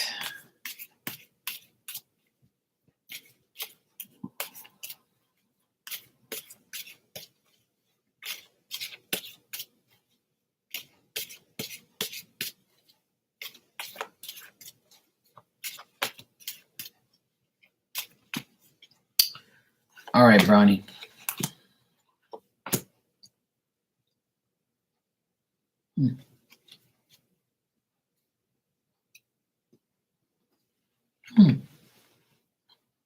That's interesting. All right, he feels like he can offer you something really good. That's what he feels like. He feels like he wants to offer you something good. And like I said to you before, I got this card again for you. And when I get the world card, like for me, it's a woman that he like the person admires. Like the person wants you because you look good. You feel good to them. Like it feels like, you know, they're getting a prize, or they feel like you're a trophy. They feel like you're the right woman for them. But they just like they kind of feel like, you know, it might be too good to be true, or like, what do I have to do to like convince her? What do I have to do to like what? Like I feel like I feel like he's scared to offer you like more because he doesn't think that you want it, and because you said what you said. Hey Mia, how are you, sweetie? Merry Christmas to you. Thank you, by the way. So Brownie, I think that he looks at you as somebody who's very sincere and has good intentions, and he knows you mean well, and you probably give him advice and you take action. But he also like thinks that, you know, you can be resistant and you can be unstable to him, and you can be like, you know, he sees like a person that can be two-sided or two-faced, or like have two personalities. He sees like a double side of you. Like he doesn't want to piss you off because he knows what you're gonna do. And see how you said, like you said, oh, I don't want nothing in it. Just try to accept things, like, you know. If he says he's got something for you, let him give it to you. You know, just allow it to happen. Hey JR, how are you, sweetheart? Merry Christmas. Good to see you. So Brownie, he feels good about you. He feels like he can make things work with you. It's just that he fears the worst. He fears like you're gonna switch up on him. He feels like you're gonna attack him if you don't do the right thing, or if he, you know, it's like he's very skeptical on what he's going to do. Well, that's the thing. Try to be, look, I'm the same way. I'm always the person that gives, and I don't really care about receiving. It's not a thing that I'm really worried about. You know, like Christmas time, nobody gives me shit. Like only a few people, like a select few people, we exchange gifts every Christmas and things like that. But I'm usually the ones who gives out my brothers and sisters stopped giving gifts to all their nephews, but I didn't. I still give to them. Like I still do it. I say you guys can stop, but I'm not stopping. I'm gonna still give. But nobody gives me shit. But I don't really care. Like I'm not offended if nobody gives me anything, because it doesn't make no difference to me. Because I don't really need nothing like that. Right. But that's the thing. Just allow him to give you the gift, because it's gonna make him feel good. You know what I mean? Just allow him to give it to you. Don't fight it. Don't say I don't want it. Don't do that. Like I'm not gonna tell you what to do. You do whatever the hell you want. But like I'm just trying to help you here. Like if you really want something with this guy, I think he really, I think he really wants to, he really wants you to be fair and reasonable towards him. He doesn't want you to resist. He doesn't want you to give him obstacles. He doesn't want you to be unstable or like, blow your emotions at him and shit. Oh, nice, JR. So to answer your question, Brownie, I would say that he feels very good about you and how things are going to be. But I think he also likes the fact that he's looking forward to see what you look like. So if you're gonna dress up and look all sexy and smell good, I think that's what he's like looking forward to. I think he's attracted to you more than anything. So I don't know if he's told you that you're beautiful or he thinks you're beautiful or something like that. Just take my advice. Allow him to give you something. Well, I think he will. I think he will. Hey Santina, how are you, sweetheart? Merry Christmas. I think that he will say that you are. I think he will admire you and he'll say you look good. I think he's going to compliment you. I think he's going, but even if he doesn't, he thinks that way. Because the cards tell me that he's really attracted to you. And that's probably why he's giving you the time of day anyway. But also what I get is like he's fearing rejection. He's fearing that you're gonna be like, fuck off and leave me alone. Yes, I know, JR. I know you're very simple.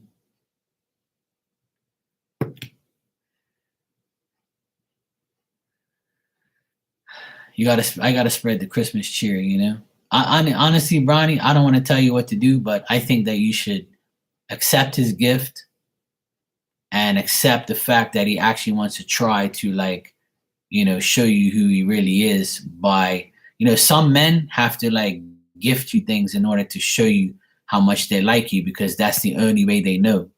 Like some men, they don't gift you hardly anything and you get mad because you feel like you deserve a gift, or they might give you some regular bullshit.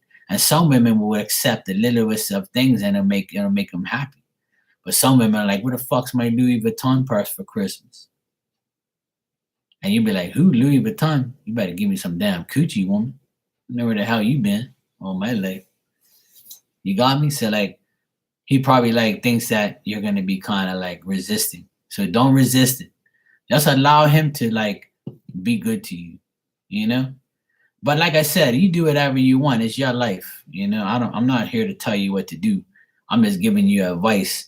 If you really like him and you feel like you can, date him and you want to be with him, then you gotta allow him to like show you his version of love. His version of, hey, I like you, I want you, I want things to like progress. And I think that's a big issue with a lot of people. They don't, people like us where we're always the one that gives. When we receive, it humbles me.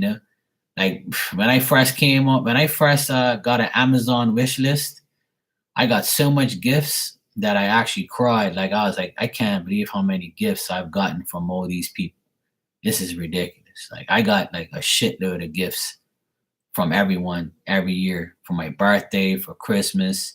I still have people who give me gifts, like my clients, my friends, things like that. And we exchange gifts. But the first year I put up my wish list, I was overwhelmed. I couldn't believe it. I never got that much gifts in my entire life.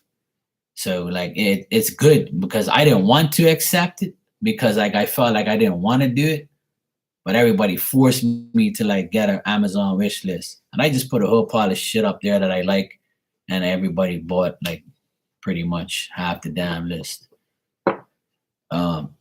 So my advice is just allow people to gift you things. Just allow people, because people have to express themselves in certain ways.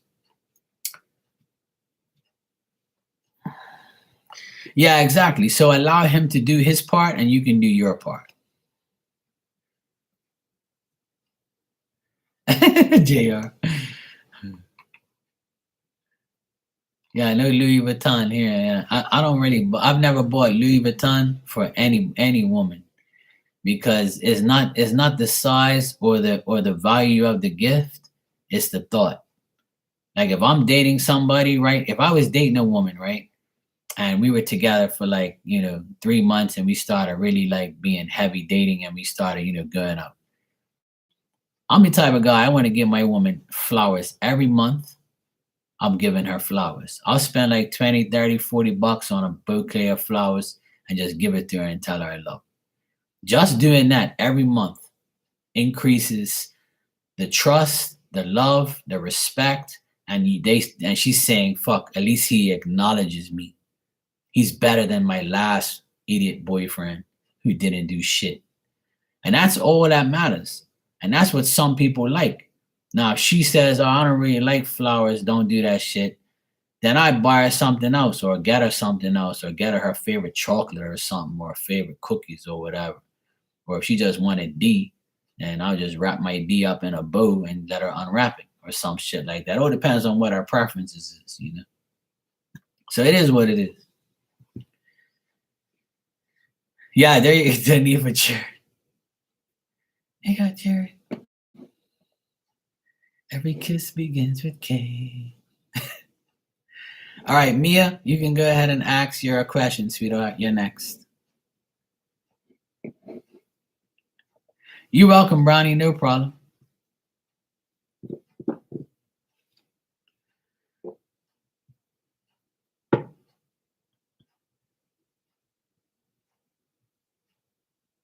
All right, let's check. All right, Brownie, take care. Have a good Christmas.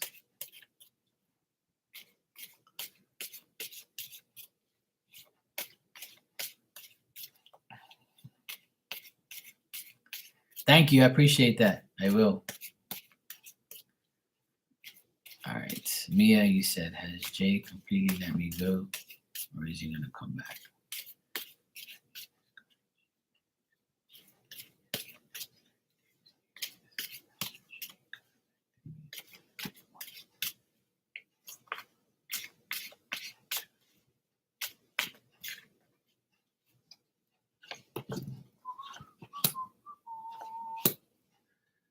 Oh, well.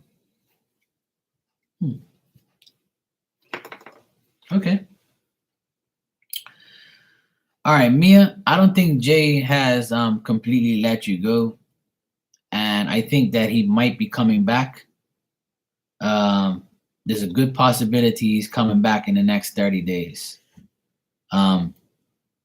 He still thinks that things can, be renewed between the both of you. He still thinks that I think sometimes he thinks that you guys like are opposites and you attract each other, our opposites attract. And he might be thinking that, I really want the passion, I really want the union and the desire. And I think he does want to be back together with you eventually or wants to come back to you. I think the reason why he wants to come back, because if there was a issue with jobs or money, or he felt like he couldn't give you what you want, or like he felt like he couldn't be with you because he didn't have a job or because he didn't have like stability, then that's why he wants to come back, because he now has that. I don't know if he's discussed family with you or wants to have a family with you. I think that's still in the cards with him. But if he has I think that he's I think that he has more stability and more safety and more security. And I think that he's dwelling more on, his life, his money, his job, and things like that. Okay. I think that he's finally like caught up with his bills, his money, his son. I think that he's focused more on his family. I think he's like, maybe if he was like paying child support, he's kind of caught up with everything. I see this guy is working very hard and he's putting in a lot of effort. And I think that he's getting to a better place now. If he's told you that, I don't know when last time you spoke to him, but like I feel like he thinks about you and he wants to get, with you. I think that's his goal, his plan. But I think the reason why is because he's got his finances and his family security back. And I think that he's putting in a lot of personal effort and he's committed to making things happen. And he also thinks that he caused you sadness and he maybe disappointed you. So he doesn't know if he wants to come back to you because he thinks you're going to be like, no, I don't want you back, or you better come back proper this time, or like, why are you coming back? He thinks you're going to give him a hard time. He thinks that he burnt his bridges with you and maybe it's not possible to come back.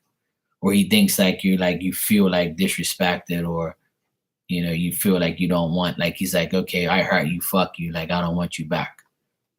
Like I think he thinks that he hurt you bad, so you're not gonna take him back. But I think that he's gonna say, look, I want you back.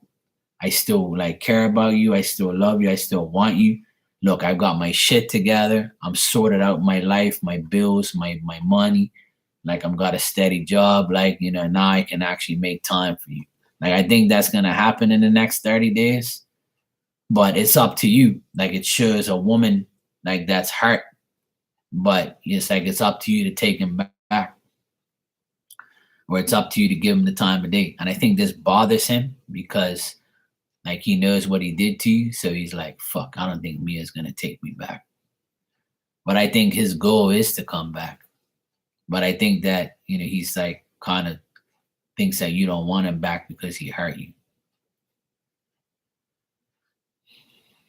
So to answer your question, I don't think he's completely let you go. And I think he's going to try and come back, but that's up to you to take him back. So, I mean, yeah, that's what I see in the cards. I'm glad it resonates. But I think that, because he's gotten better. Look, I'm going to tell you straight up, as a man, there's nothing better than a man that has a job and has his finances and his life together, because that's a complete man.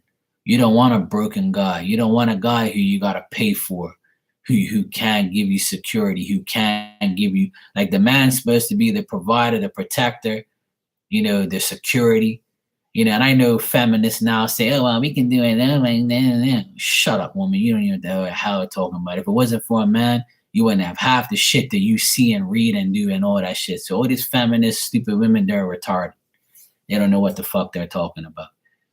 They're just like in their own little beady little minds, because women need men and men need women. Without each other, there is nothing. So that's why I say what I say. And when I see these feminists talk all this shit, they're out of their mind. And even if men say, I don't need no woman, that's a lie.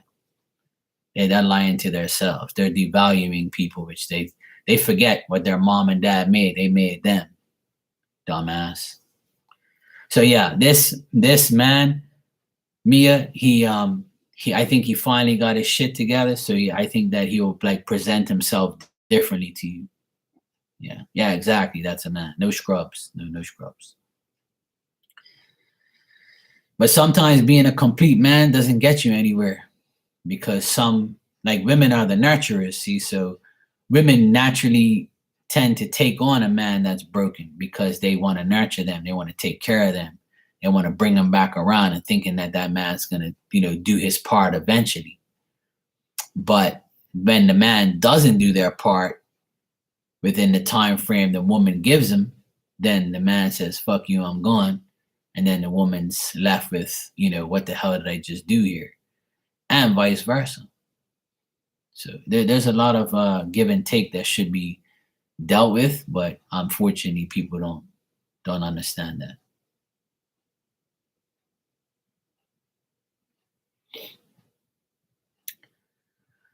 But yeah, Mia, looks like he might come back in the next 30 days. If he does, it's up to you to take him back. It's up to you I would say at least hear him out. If he says he's got a job and he's trying to get his shit together and he's back on track, then I would say that that's what I saw. So it's up to you to give him a chance. It's up to you. I'm the type of person, I don't give people second chances and shit like that. But you're welcome, Mia. I hope you have a great Christmas. I hope everybody does. Yeah, exactly, JR. I agree. See what you just said? That's exactly how I feel about women. You said, I need a man who already knows how to be a man. I'm not going to raise a man I want to have sex with. Exactly. Thank you, Mia. I appreciate it. And that's with me. Like, I don't want to have to like, take care of a broken woman. I don't want to have to be like, oh, you poor thing. And then, once I heal her and make her feel better, she goes to some other dude and lays on her back. Fuck that. No way. And that's why I don't deal with anybody anymore like that.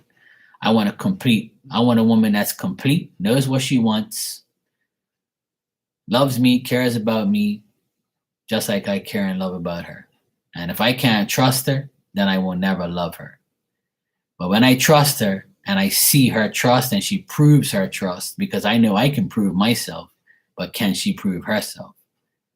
So this is why I have a card in my deck that says investigate the person you're dealing with.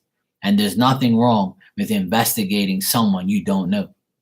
So as you get to know this person, you investigate them. You be the private investigator. You find out if they're really doing what they're doing and saying what they do. Because actions speak louder than words. Their words, you might believe it, but their actions might say otherwise, or they might be acting in a different way. And you'd be like, oh, look at this. I knew it was too good to be true. Or if you catch them doing the right thing, you could say, hey, look, see, they said that they were going to this person's house. They were going to this person's house. I see their car right there. So they were going to their friend's house or their mom's house or whatever. Or they are at work because I see them right there. You see? So like, there's nothing wrong with that. Don't think that you're being like a bitch or an asshole because you're going around looking at what your persons do. You're not insecure. You're just making sure you can trust the person. There's two, like people make it seem like you're doing something wrong if you investigate the person you're with. Like, are you serious? So you want me to just trust this person not knowing and then get fucked in the long run? No, that doesn't work that way. I'm single because males ain't married, gay, screws, clubs where they live across the world. Yeah. Well, I can say the same thing. Yeah, I know what you meant.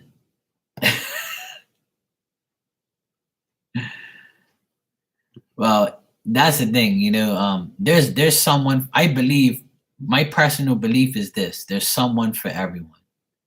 There's someone out there that's for you. And I believe that someone has to find you, or you got to find them, or you're going to align with each other eventually. And if you don't, you can always love yourself. And there's nothing wrong with that. You can be a person who stays single all your life or majority of your life. And then some people will be negative and say, well, I'm going to die alone. Well, you can die alone even if you're married. If you're married, your husband or your wife can die before you, and you're going to marry, you're going to die alone regardless. So what's the fucking difference? And then when you have to realize when you do die, your spirit is going to be with their spirit. So you're going to be with that person forever regardless. It's just that your physical presence is probably gone before their spiritual presence, which is fine. You'll eventually see them. Like I'll tell you guys a story. My godmother, my auntie and godmother, in 2000 in the year 2000, I went to Portugal to visit her and her husband, which is my uncle and godfather. And he was pretty much dying. He was dying from cancer. And he was a mess. He was like pretty much deteriorating every day. I went out there to see him before he died. Thank God I did see him before he died. 6 months later, probably not 6 to 9 months later, I can't remember, but he passed away in 2001. Then I went back out there. I couldn't make his funeral, but I went back out there to see, my auntie. And she said to me, Mark, I know you've been single. I was single at the time in 2000 and 2001. And I had just broke up with somebody at the time. And she said, Mark, you're better off by yourself. Look at me. Your uncle's gone. I'm by myself. And Lord knows how long I'm going to be without my husband. I wished for one thing, that God will let us both die together so I don't have to miss him and I don't have to be without him. That's what she said to me, and that hurt. When she said that, I was like, it woke me up. And I was like, you know what? if this is what married life is going to be, if this is how fucked up death is going to be, without my significant other or losing a child or whoever, like, I don't want that. So, like, back in 2001, when I saw her crying there and I had to hug her and tell her it's going to be okay. And, one day you're going to see your husband again, my godfather again. And it took 20 years without, before she passed away. She died 3 years ago. It took almost 20 years. I think it was like 19 years. Yeah, 2020. We're in 2023 pretty much. Yeah, I would say like 3 years ago, she died in March. And she was 20 years without her husband. And she said, see, Mark, here I am. I want to die so I can see my husband in spirit and be with him in heaven. But God didn't grant me that wish. I still had to be in this earth for 20 years without him. So it sucks no matter what, Oh yeah, well that's something that's a preference, JR.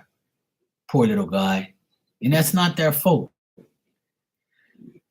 But Santina, thank you, sweetheart, for the donation. I'll do the general reading for you right now, sweetie. But that touched my soul, my heart when my godmother said that to me, because she was like my second mom. And she told me, like, I wish that God would have made us both die at the same time. I'd rather us both die than me be here. And I thought she was gonna pass away from him gone. Some people like die from depression, but not that woman. She stayed alive for another 20 years. Well, yeah, 20 years almost, and had to deal with being single and being, without her husband for 20 years.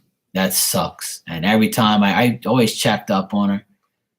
And, when she passed away, like I said to myself, I'm always going to remember what she said to me that day. And before she died, she said, Mark, don't get married and don't have kids, because it's not even worth the pain that you suffer in the end. And I'm like, well, I said, you know what? I said, I don't know what my life is going to be. Only God knows that. God only knows my contract. I don't. But I said, I'd have to live with it if that was the case, But it is what it is, A lot of people have the same situation. They lose somebody. I can tell you stories of people I know that it hurts my heart. So I'd rather, sometimes being single is okay. So if you're single and you think that it's the worst thing in the world, it isn't. Because what's worse than you being with somebody for years and years and years, and then they're gone, and then you have to be years and years without them. So if you're single, you don't have to worry about that grief of losing the person that you love. So, like, I'm trying to make life easier for the singles out there. That it's not the end of the world if you don't have anybody. Because what if you do have somebody and then they die and then they're gone? And then you have to wait for you to die to see them again in spirit. So it's not the end of the world, okay? Don't think that. My eyes got woken up. My brain got woken up by my auntie when she said that. So that stuck with me a lot. It made me get through my singleness, if that's a word. So I don't mind being single. It doesn't bother me. It used to, but not anymore. And half of my friends are divorced. So I'd rather be single than never get divorced and never have and have to go through a death of my spouse.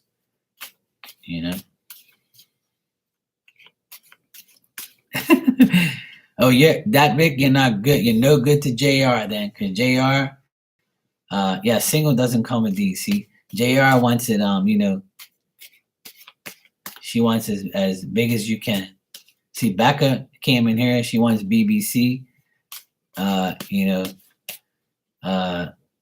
JR wants big B's. This is their Christmas wishes. Some women don't like it. Some women do.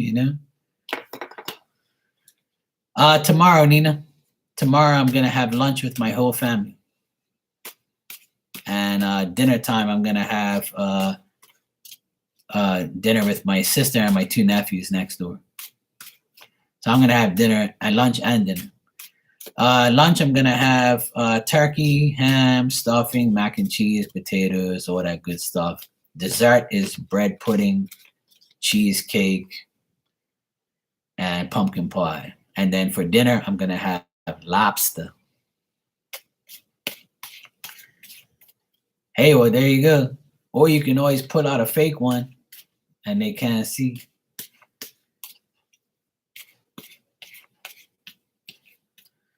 Yeah, see what I mean, Barb? So that's just like, it's just the way it is. But it's all good. Before I do this reading for Santina, I'll tell you guys a brief story that also like yeah, there you go. You can use a strap on. See, Mia's got ideas. There's a guy, I don't really know him personally, but I know who he is. And he married a woman that had an infant. I think the baby was like 2 years old. And they got married and he got her pregnant and then they had a child. So the baby was like maybe 6 or 7 months and her first child from the other guy was like going on almost 3. So they got married, they had a child, and they were together for like maybe 2 years. And every time I think about it, I'm like, fuck, I hope it never happens to anybody ever again. And I've never heard it happen to anybody else, but they had their child, they were married, he was like, took on her child and they were fine. They were married for maybe, I guess, a year and a half, 2 years. Newborn baby and her other 3-year-old. So she was a baker. So she got on her motorcycle, because here in Bermuda we have motorcycles, that people use a lot. People use motorcycles a lot here. So she had a motorcycle. So she got on her motorcycle and she had to be at work 5 o'clock in the morning so she could start baking things and whatever not. She made 5 o'clock. So unfortunately, on her way to work, a drunk driver hit her and killed her. And the driver of the car smashed into her drunk and high and whatever and killed her instantly. And the rest. So she died, and then he went to he had to take care of her original child and his own. And he's still doing that today. And I admire him a lot. And he actually was so mad and so sad that she's gone that he started to drink.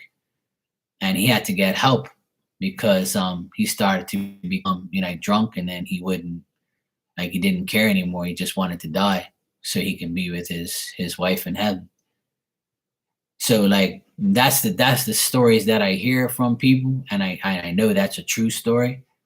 Like that just breaks my heart. See, so like when you're really, like, if you're single and you really, and I'm not trying to discourage anybody here. I'm just telling you, like, because a lot of people complain that they're single and they complain that they don't have anybody.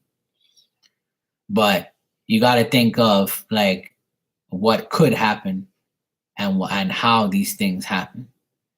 So it's like a thing where if you're single and you can't find anybody, don't mope, don't cry, don't beg for it. Just allow it to happen, because there's more to like being with somebody in a relationship and having kids and getting married than you think. And that's why a lot of people have these things happen to them, to wake them up and show them, like, you want this so bad, but look what happens. It's not, and not every relationship is not like, I mean, I hope that never happens to anybody ever again, but I'm sure it will, because it's a part of people's life. Yeah, it's more freedom being single, and there's less heartache being single. But that's only if you can handle it. So like I try to tell all single people, it's not the end of the world. It's not. It really isn't. Just like love yourself and keep like putting yourself on a like on a podium and say you're number one. You deserve the best. Yeah, exactly. It's a normal part of life. You're single for the majority of your life anyway, leading up to like 18. When your first boyfriend or girlfriend is like in kindergarten or something, like 8 years old or something like that. And then your serious relationship is like when you go 18, 19, 20. And some people don't give up their virginity until after that. So it's different for everybody. Well, that Vic, to each their own. Yeah, I always put myself on a pedestal because I know my worth. I'm not just some regular guy. You're going to get the full package. I know what I'm about. I know who I am. I know I can be a good boyfriend, a good husband, a good father. I know I can be everything you want me to be, but can you be everything I want? That's the problem. See, I can't find the equivalent. I hear about the equivalent.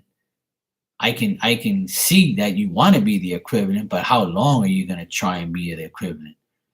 How long is it going to be till you fucking lie or you tell me some bullshit or you cheat on me or like you're just some whack job that has two faces, But I don't like feel discouraged. I feel like that person's out there, but it just hasn't happened yet. That's all. I'm never going to give up,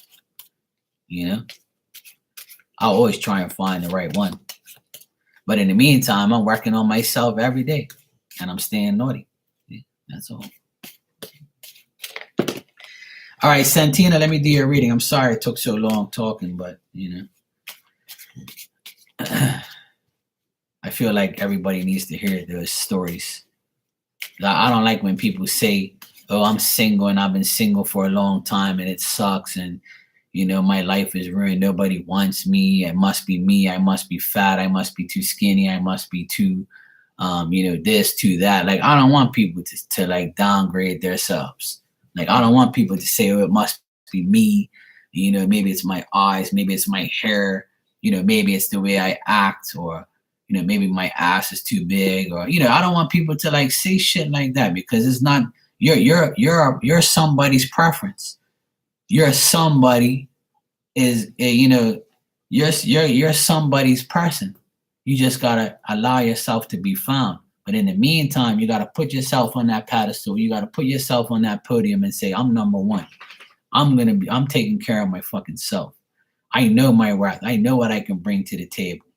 So why should I give up myself to somebody that's going to devalue me and depreciate me and not appreciate me and not give me what I really want?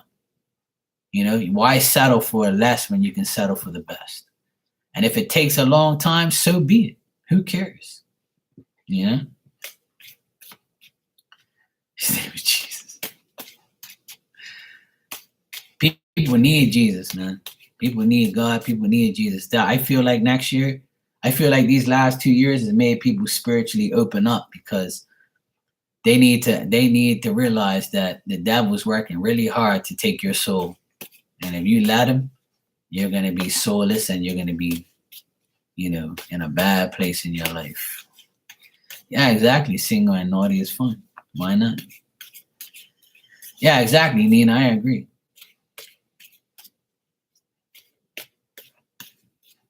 Yeah, exactly.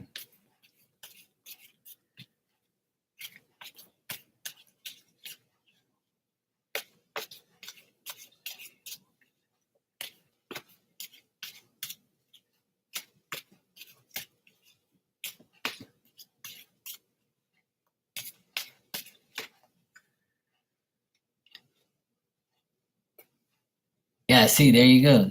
See, JR. I think everybody is single by choice. I like when people say that. Like I'm single by choice because that's the truth. Everybody is single by choice. Because if you want to, right, you can go to the bar right now and you can find somebody that's half drunk or you can find somebody that's not. You can conversate. You can dress up like a hoe, show your cleavage, show your tattoos, wear white pants and show your G-string. And if you're a guy, you can just, get all dolled up and get, some gel in your hair and you can dress all up nice and strut your shit, and maybe put like a pack of socks in your underwear so it looks like you have a big trunk, if that's what you want to do, and go out there and try and find somebody and just have sex that night and you're happy and you're fine. But that's people's lives. They want to do that. They feel like that's okay to do it, and it is okay to do it. But if you don't want that life, then you don't have that life. That's just the way it is, Everybody has their way. You can be a hoe or you can be a housewife, or you can be both. Okay, Elder, thank you, sweetheart. I appreciate it, Hermana. I hope you have a wonderful Christmas. Thank you for that. It's good to see you. I'm glad you came by. Well, that's what I'm saying. It can be a direct route to that and to STDs and things like that. But yeah, exactly, Barb. But that's the norm today. The norm today is to be and to open your legs to everybody and do whatever you want, and that's fine. If that's the life that you want to live, then I'm not against what you want to do. It's just that you won't be with me. That's the only thing. I don't want that. I don't want to have somebody that shares their coochie to everybody, including me. That's not going to happen. But who am I to know if that's going to happen? Because it happens every day. You might get to know somebody and have sex with somebody, and all the while this person's with someone else. So that's why I always say to everybody, investigate the person you're with. You have to investigate the person you're with. You have to be like an investigator, private eye, for the first 6 months of your relationship. So that way you can trust that person. Now, if you see them going to the hospital every month, then there's something wrong with their private parts, or they're going to a clinic and you see them going there, then they got something wrong with their down there. But if not, then you're good. They can be probably going there to do something else. But you got to investigate the person you're with. Background checks, check all that stuff, because if not, you're going to hurt yourself in the long run. There's nothing wrong with doing that, in my opinion, because you feel more secure when you have that. Well, that's cool, JR. It's okay to be different. It's not, if everybody was the same, it'd be boring.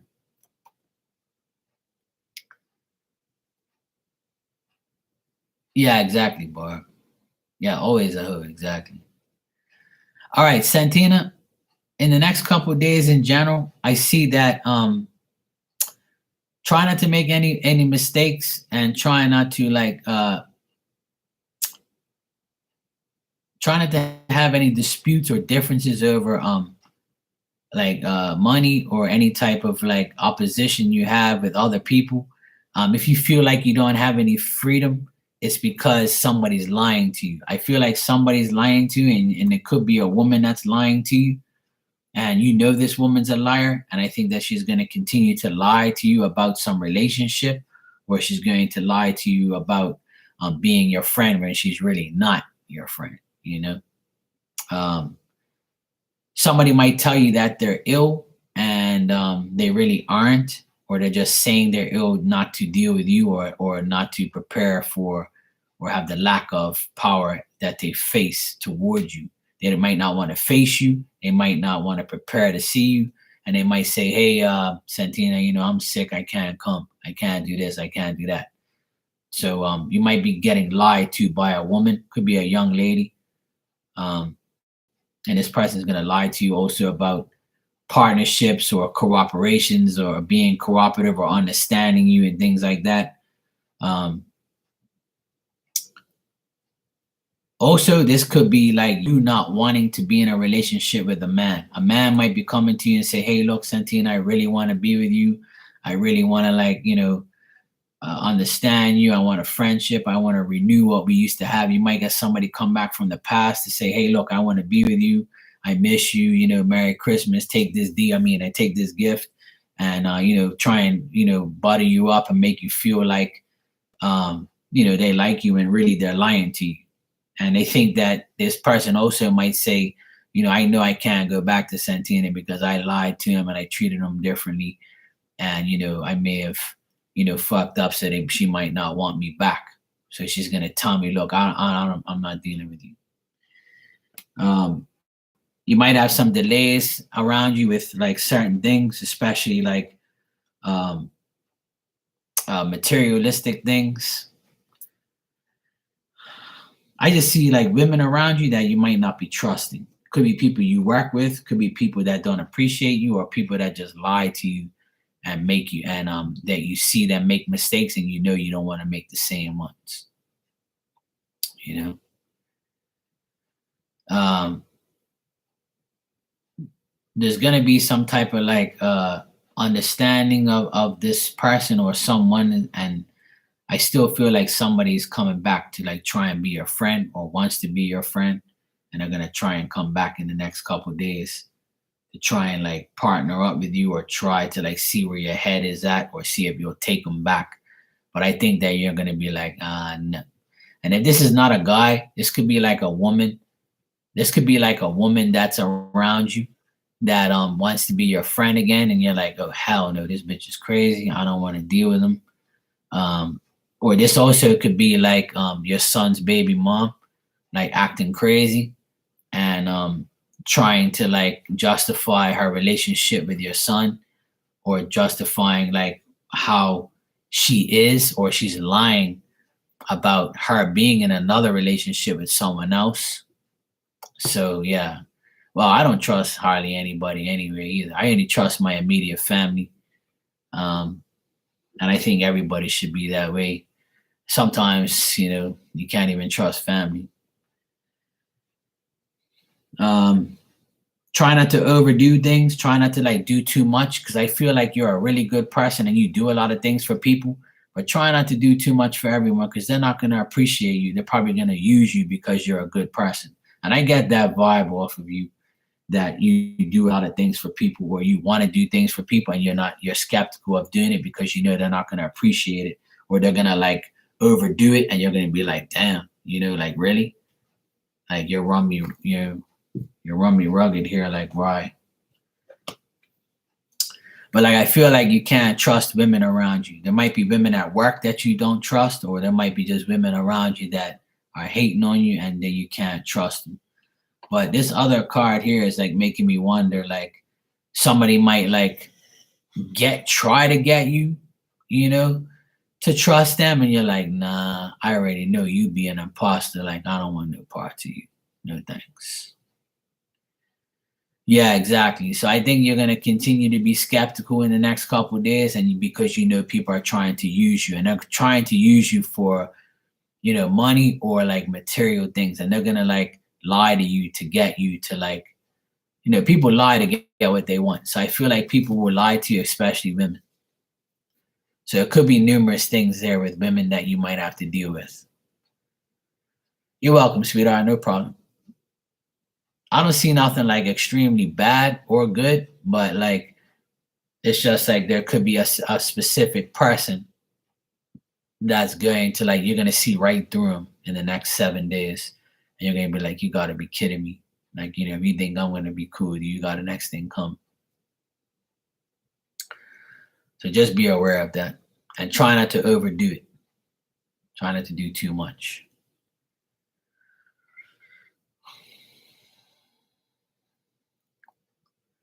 All right, JR, I'm glad you came by. I'm glad I finally see you live. Seeing you in my live. I know you always drop me a comment. I appreciate that, sweetheart. But I'm glad you actually made my live this time and came in. And I'm glad you had fun and got to see Barb and all the other crew that we used to be in here. And happy smoking. I haven't smoked in 5 years, so I'm kind of, I gave all that stuff up. I'll leave it to you now. You can smoke one for me, please. Next time you roll one up, say, this is for my Marky. Have a great Christmas, sweetheart. Take care. All right, let me catch up with this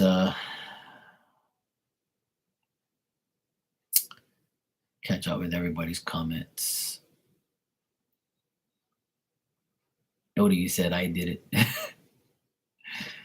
I judge potential partners by what type of friends they hang out with. Yeah, Dad Vic, you're spot on there. People, you are who you hang around is what they say. And, you know, good night, sweetie. Take care. That's very true. And that's what got me in trouble with a lot of women as well, is I used to hang around gangsters and drug lords and, my DJ friends, club rats. When I was a DJ for 20 years, I hung around, there's people hung around me and I hung around them, but it doesn't necessarily mean I was a bad person, because I wasn't. I was just, around bad people to them. So the women like that were around me didn't want to be in that type of, lifestyle. So I always got the hoes and the crazy bitches, and that didn't work out for me. And that was the way it was back then. But the past 5 years, I've changed my life a lot. I don't do a lot of things now. I stay to myself. I go to work. I come home. I visit my parents. I help my parents. I help my sister here at the house and my nephews. I changed my whole life. I changed everything. I stopped drinking, smoking cigarettes, smoking weed, stopped going out to clubs. August made 5 years that I've been like completely done, finished. Like I'm had enough. So it's nice to change and to finally be myself again. Because there's no way I can do this and like drink and smoke and like be here smoking cigarettes all day and shit like that. I can't do that. So I had to change my life for the better. I'm glad I did. I don't regret anything. It was good while it lasted, so I'm not really worried. Hey, Oda, Hermana, thank you for the donation. You can ask your question when you're ready, sweetheart. Thank you. Appreciate it. I'm glad you're here. I'm glad you visit. Made my night, see. I'm glad to see everybody in here. I thought nobody was going to be in here tonight, but that's all right. You can spend Christmas Eve with me. It's all good. I think last year I did the same thing. I came on at Christmas Eve and everybody was in here and we had a good time.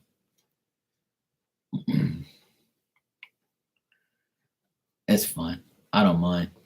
Christmas is not really like the same anymore. Yeah, that's the thing. My two nephews that are next door, they're 13 and 15, and 5 years ago they were 8 and 10. So I didn't want them to like see me, walk in here and smell weed or see me smoking or drinking or see alcohol and say, oh, my Uncle Mark's a drug addict, or he drinks, he smokes cigarettes, it stinks, I don't want to be around him. I wanted to be their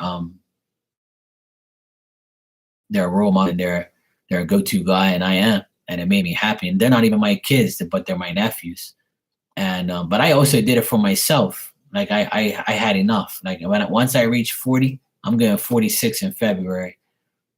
But like when I went 40 years old, I woke up. I said, you know what? I gotta make a huge change. This is my time. Like I gotta do this. Like I gotta take care of my business, my life, my health. I gotta like be there for my nephews, my mom, my dad. I gotta like really like, get the shit that I need to do. Like, yeah, I try to be, obviously, I'm always like that. Yeah. Oh yeah. That's the thing. Like I'm the type of person, No, it's never too late for you, sweetheart. Never too late. I'll take care of you. It's Christmas, Even though I'm wearing a naughty hat, I won't be naughty to you, Peanut Buttercup. And Merry Christmas, by the way. You come in here and say, is it too late to send a credit? What happened to, hey, Marky, Merry Christmas, bro. What's up?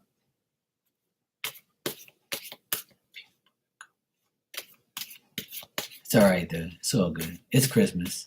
And I'm naughty, so I'm mad to be naughty today. All right, Ilda, you said, how is my trip going to be in North Carolina in February? Ooh, you're getting closer to me, Hermana. North Carolina is close to me, so you might as well make the whole mission and come to Bermuda, you know? And then we can have a birthday party, the both of us, you know? We can be naughty, it's okay. Why not? It's our birthday. Fuck it. Look, am I late? Is this video over? Hello. It says live in the corner. See? Live. This is not a movie. Yes, I know, man. I'm just teasing. All right. Oh, yes, we would. Now, I know. It's all good. I'm only teasing you. Oh, you in Mexico? Ah, see. See, I see. Okay, you get tamales? Enchiladas?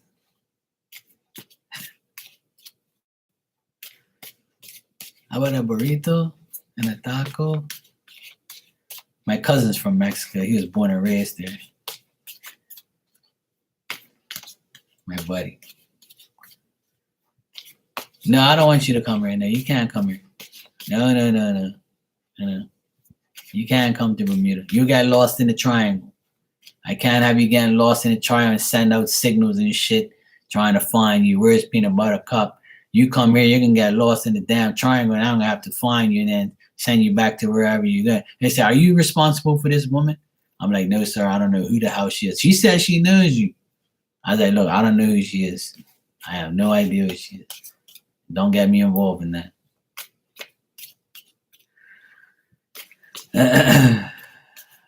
I know I did. Now I'm only teasing you. Why you getting all sensitive? All right.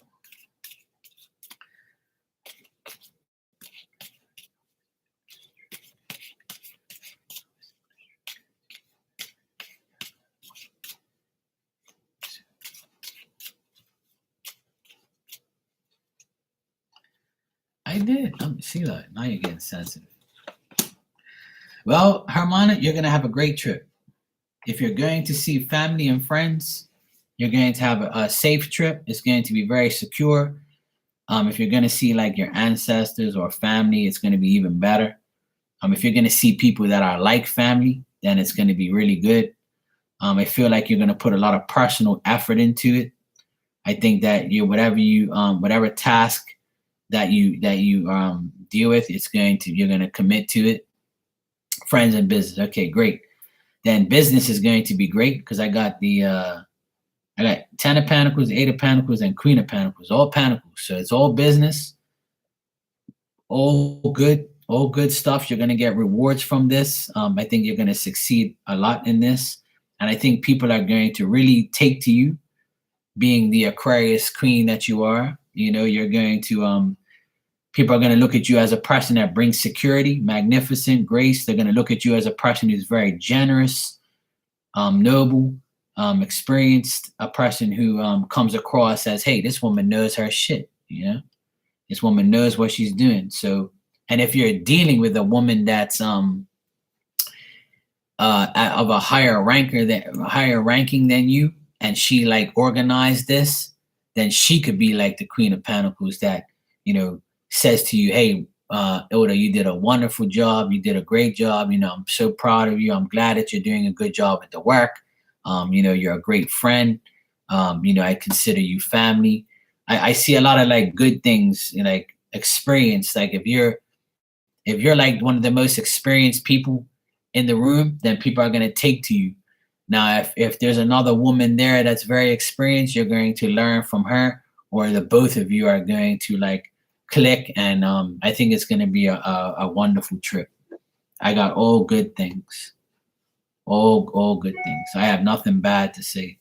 And I got all pentacles here, which means, all money, being grounded, security, finances, work. I think that everything, if you're going to like learn something there, I think you'll learn very quickly. I think that you'll take to everything, and I feel like everything's going to be extremely comfortable. Everything they're going to make you feel comfortable. They're going to make you feel like your family, like you're at home. Um, because you said here it's friends and business, yeah. So your friends there are going to be make you feel very uh, secure. They're going to make you feel like you matter, and they're going to make you feel like family. And I think that they're gonna really see how well you present yourself. I think that they're gonna be really happy with the way you work with your hands, how much effort you put into everything, how much commitment you've put in, and they're gonna like your apprenticeship or your craftsmanship and how fast you learn and how good you are.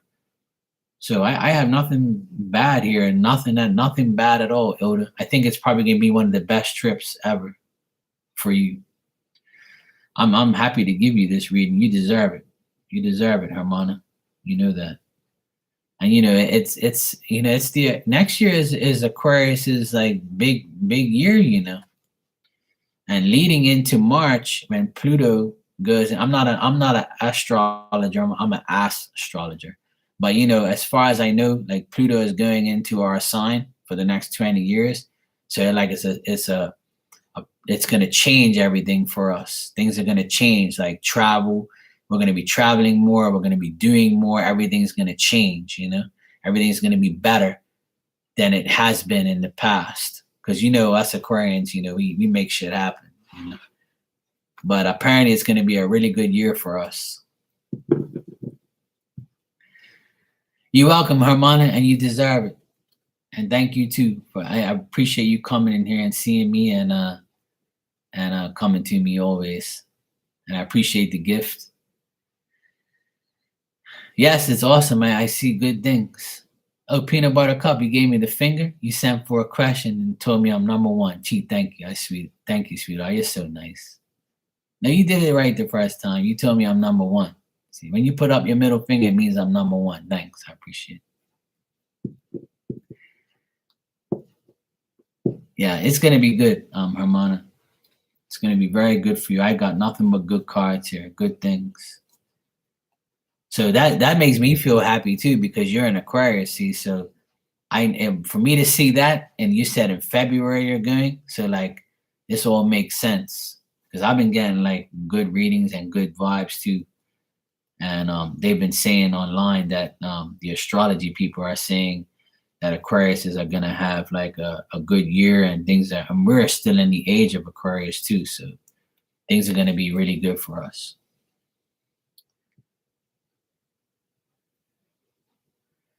Does the reading say she's gonna get some strange, some deep? No, it doesn't say that, but that's up to her. She controls whatever goes into her, so it's up to her. I'm sure there will be somebody attracted to her and will be like, "Hey, Yoda, how you doing?" And Yoda can hold her own.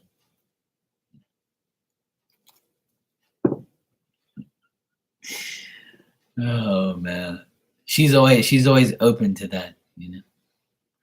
Us Aquarians, we are open to that. We can be naughty. See, we can be naughty. Peanut Butter Cup, you're next. Go ahead and ask your question, sweetheart. And thanks for telling me I'm number one. Oh man. Yeah, we can do whatever we like. It's our year next year, I can't wait till this year is over. I'm gonna say to this year, good riddance. This year's been good for me, I can't lie. This year's been good for me, but it hasn't been good for the people around me, so it's affected me. I don't like to see people go through bullshit. It's hard. But that's what us Aquarians do. We make other people's lives better, including our own. Yeah, we can. All right, you said someone who don't know me said I need to watch my money around Gustavo. Is that true? Well, let's see. You should always watch your money around anybody anyway. Doesn't matter who they are.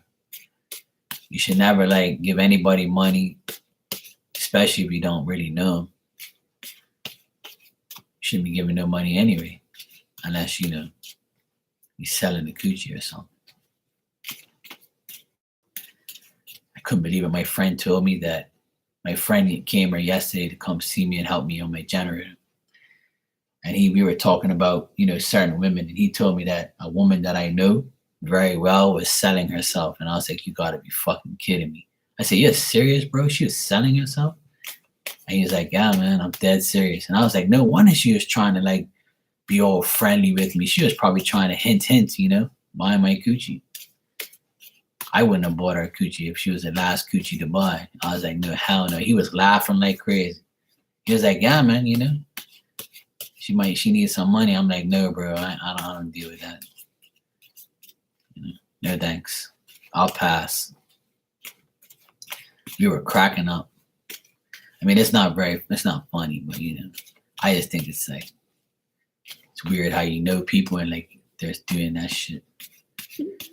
But anyway, hey, it's all good. If I was a woman, I'd probably sell myself too just to make some money. You didn't hear that. It's only because I got the hat on. Sorry. All right, Peanut Butter Cup, let's check.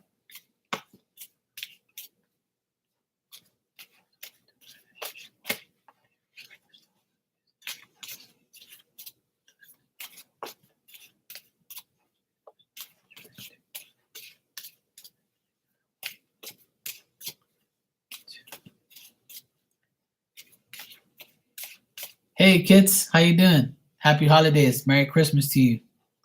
Thanks for stopping by and saying hello. I appreciate that. Hope you're having a good one.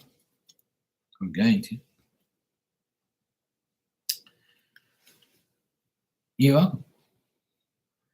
welcome. Peanut Butter Cup, what I got here is, hey, Free Little Piggy, how you doing? Merry Christmas. I would say that I think he has his own money, to be honest. I don't think he's really worried about your money. I think he makes money. I think he has money. I think like he has a good job. Only you would know that. If he has a good job, then I would say then, he's probably not worrying about your money. I think that this person wanted to start like an argument between you and this person, like, or maybe like this person that told you is probably like, hey, yeah, watch out for him because they see you getting close or they see you being cool with you. So they want to like start things between you, or maybe they're jealous that you're talking to him and like it bothers them or whatever, trying to start trouble. And this could be somebody that like you work with or work around.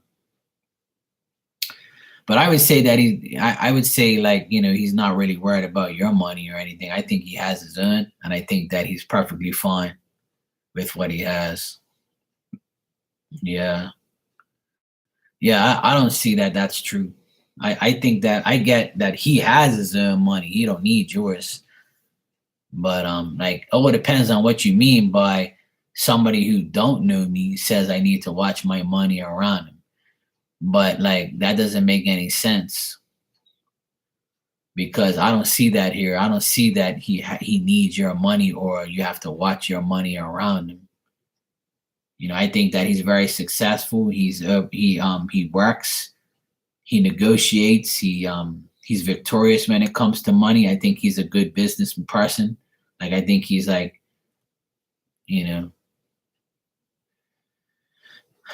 I just think that this person was just blabbling. Yeah, I think this person was just babbling on and saying shit just to say it, and just say like just to cause up uncertainty around you. Yeah. Yeah, I think this woman was a dumb bitch, and yeah, it doesn't matter. Yeah, go ahead. I don't mind. It's cool.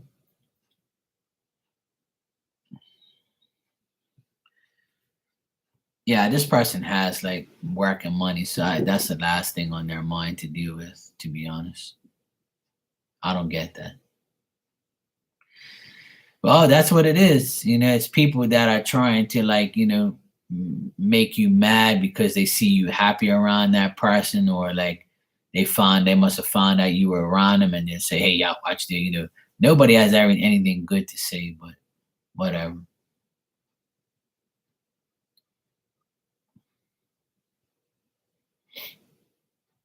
It's annoying, but it's all good. But yeah, I would say don't worry about what that person said. Don't listen to her.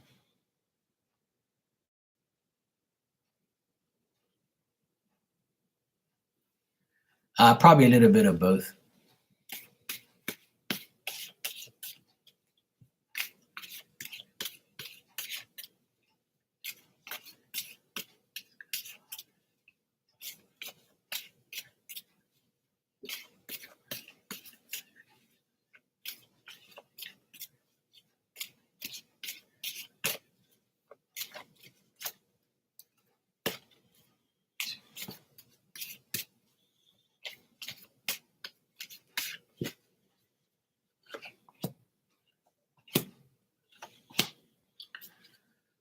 All right. To be honest, I don't think that he's really thinking of you like that. I think he's focused on work a lot. So this is just to confirm more about his work.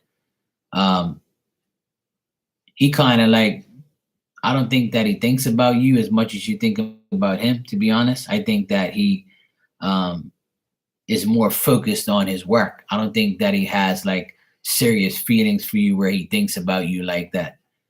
I just think that he's focused more on his surroundings, overcoming his odds, like dealing with his life, trying to get his life back on track after being through some like bad times. And I just think that like the last thing on his mind is a woman and like being with a woman or thinking about you like that.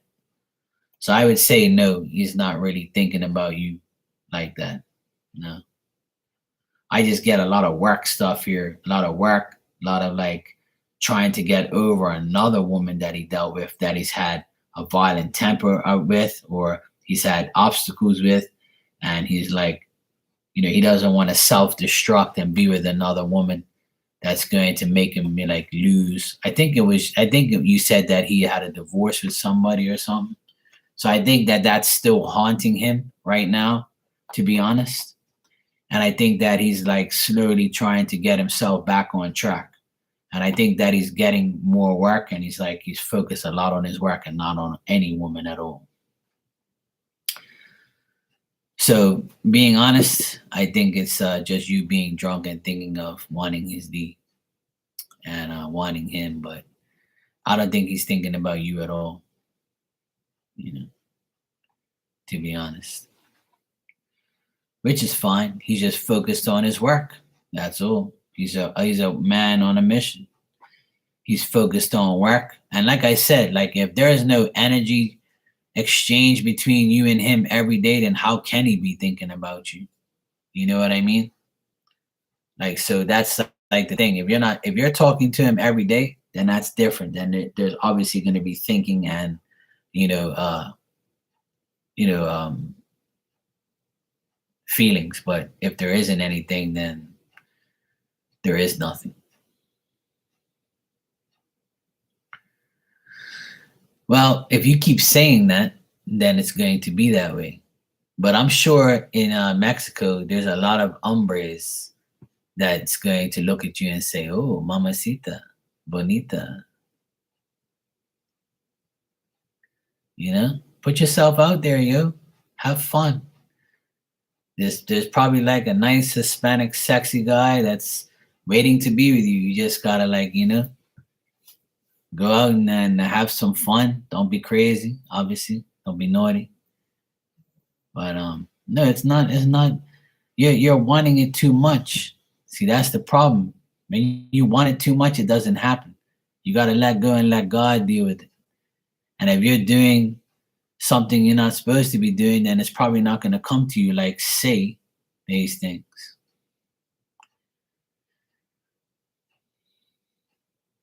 Yes, progress, and I'm sure it did, but it's never too late. If you're in Mexico and he's not, is he there in Mexico with you? Answer that question.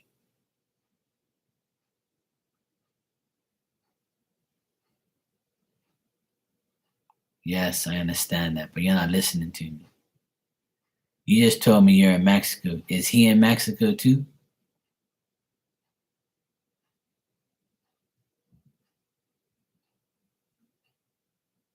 I like when people like you say things like this to me. Last time you said, exactly. See, so how are things going to progress if you're not around him? This is my point. See, you're with your own family. So when you're with him, things will progress, right? But you're not with him. That's why there is nothing right now. So how are things going to progress if you're not with him? That's my point. So when you were with him, things were progressing, right? You started to get to know him. But I think your anxiousness is getting in the way, like it always does. Stop being anxious. Stop worrying about what he's thinking, because how can he think about you if he's not in your energy? That's what I'm trying to explain to you. When you're with him, things will progress like nicely, and he does like you, yes. But all because I said that doesn't mean he's going to call you on your trip and say, "Hey, how's things in Mexico? I've been thinking about you, beautiful. How's things, I've been thinking about you even though I don't fucking know you hardly, but it's all good. I'm just gonna think about you randomly." Really? You're in Mexico and he's not. So how can there be anything at all? Has to be energy exchange in order for things to happen. So when you go back home and you see him, things might progress, obviously, and he does like you, but I see he's very focused on his work, which is perfectly fine. Capiche?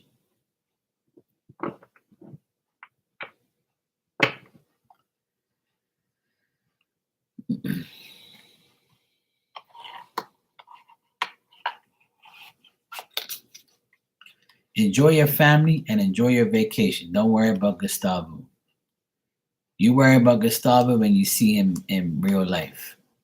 Because thinking about him and worrying about what he thinks is not the way to go about it. You're on vacation, and stay on vacation. And when you get back home and you see him, then you'll be dealing with him. Then we can look further into it if you like.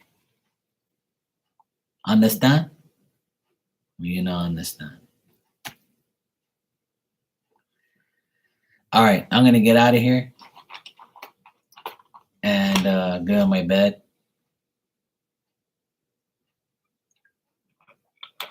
It's gonna be a long day tomorrow. And I wish everyone a very, very nice Christmas. I hope everybody has a lot of good times with their family and friends, their children, whoever you're spending time with. Enjoy it. I hope everybody continues to have a great holiday weekend. I know I will. I'm enjoying my time off so I can recuperate, rejuvenate, and recoup and re-energize my body so I can go back to work. I'll be on here probably tomorrow night around this time again, just to say Merry Christmas and see how everybody's doing. So love you guys, and I'll see you all next time. Merry Christmas, and I'll see you guys tomorrow. Have fun. Love you too. Mwah. Take care, Hamana.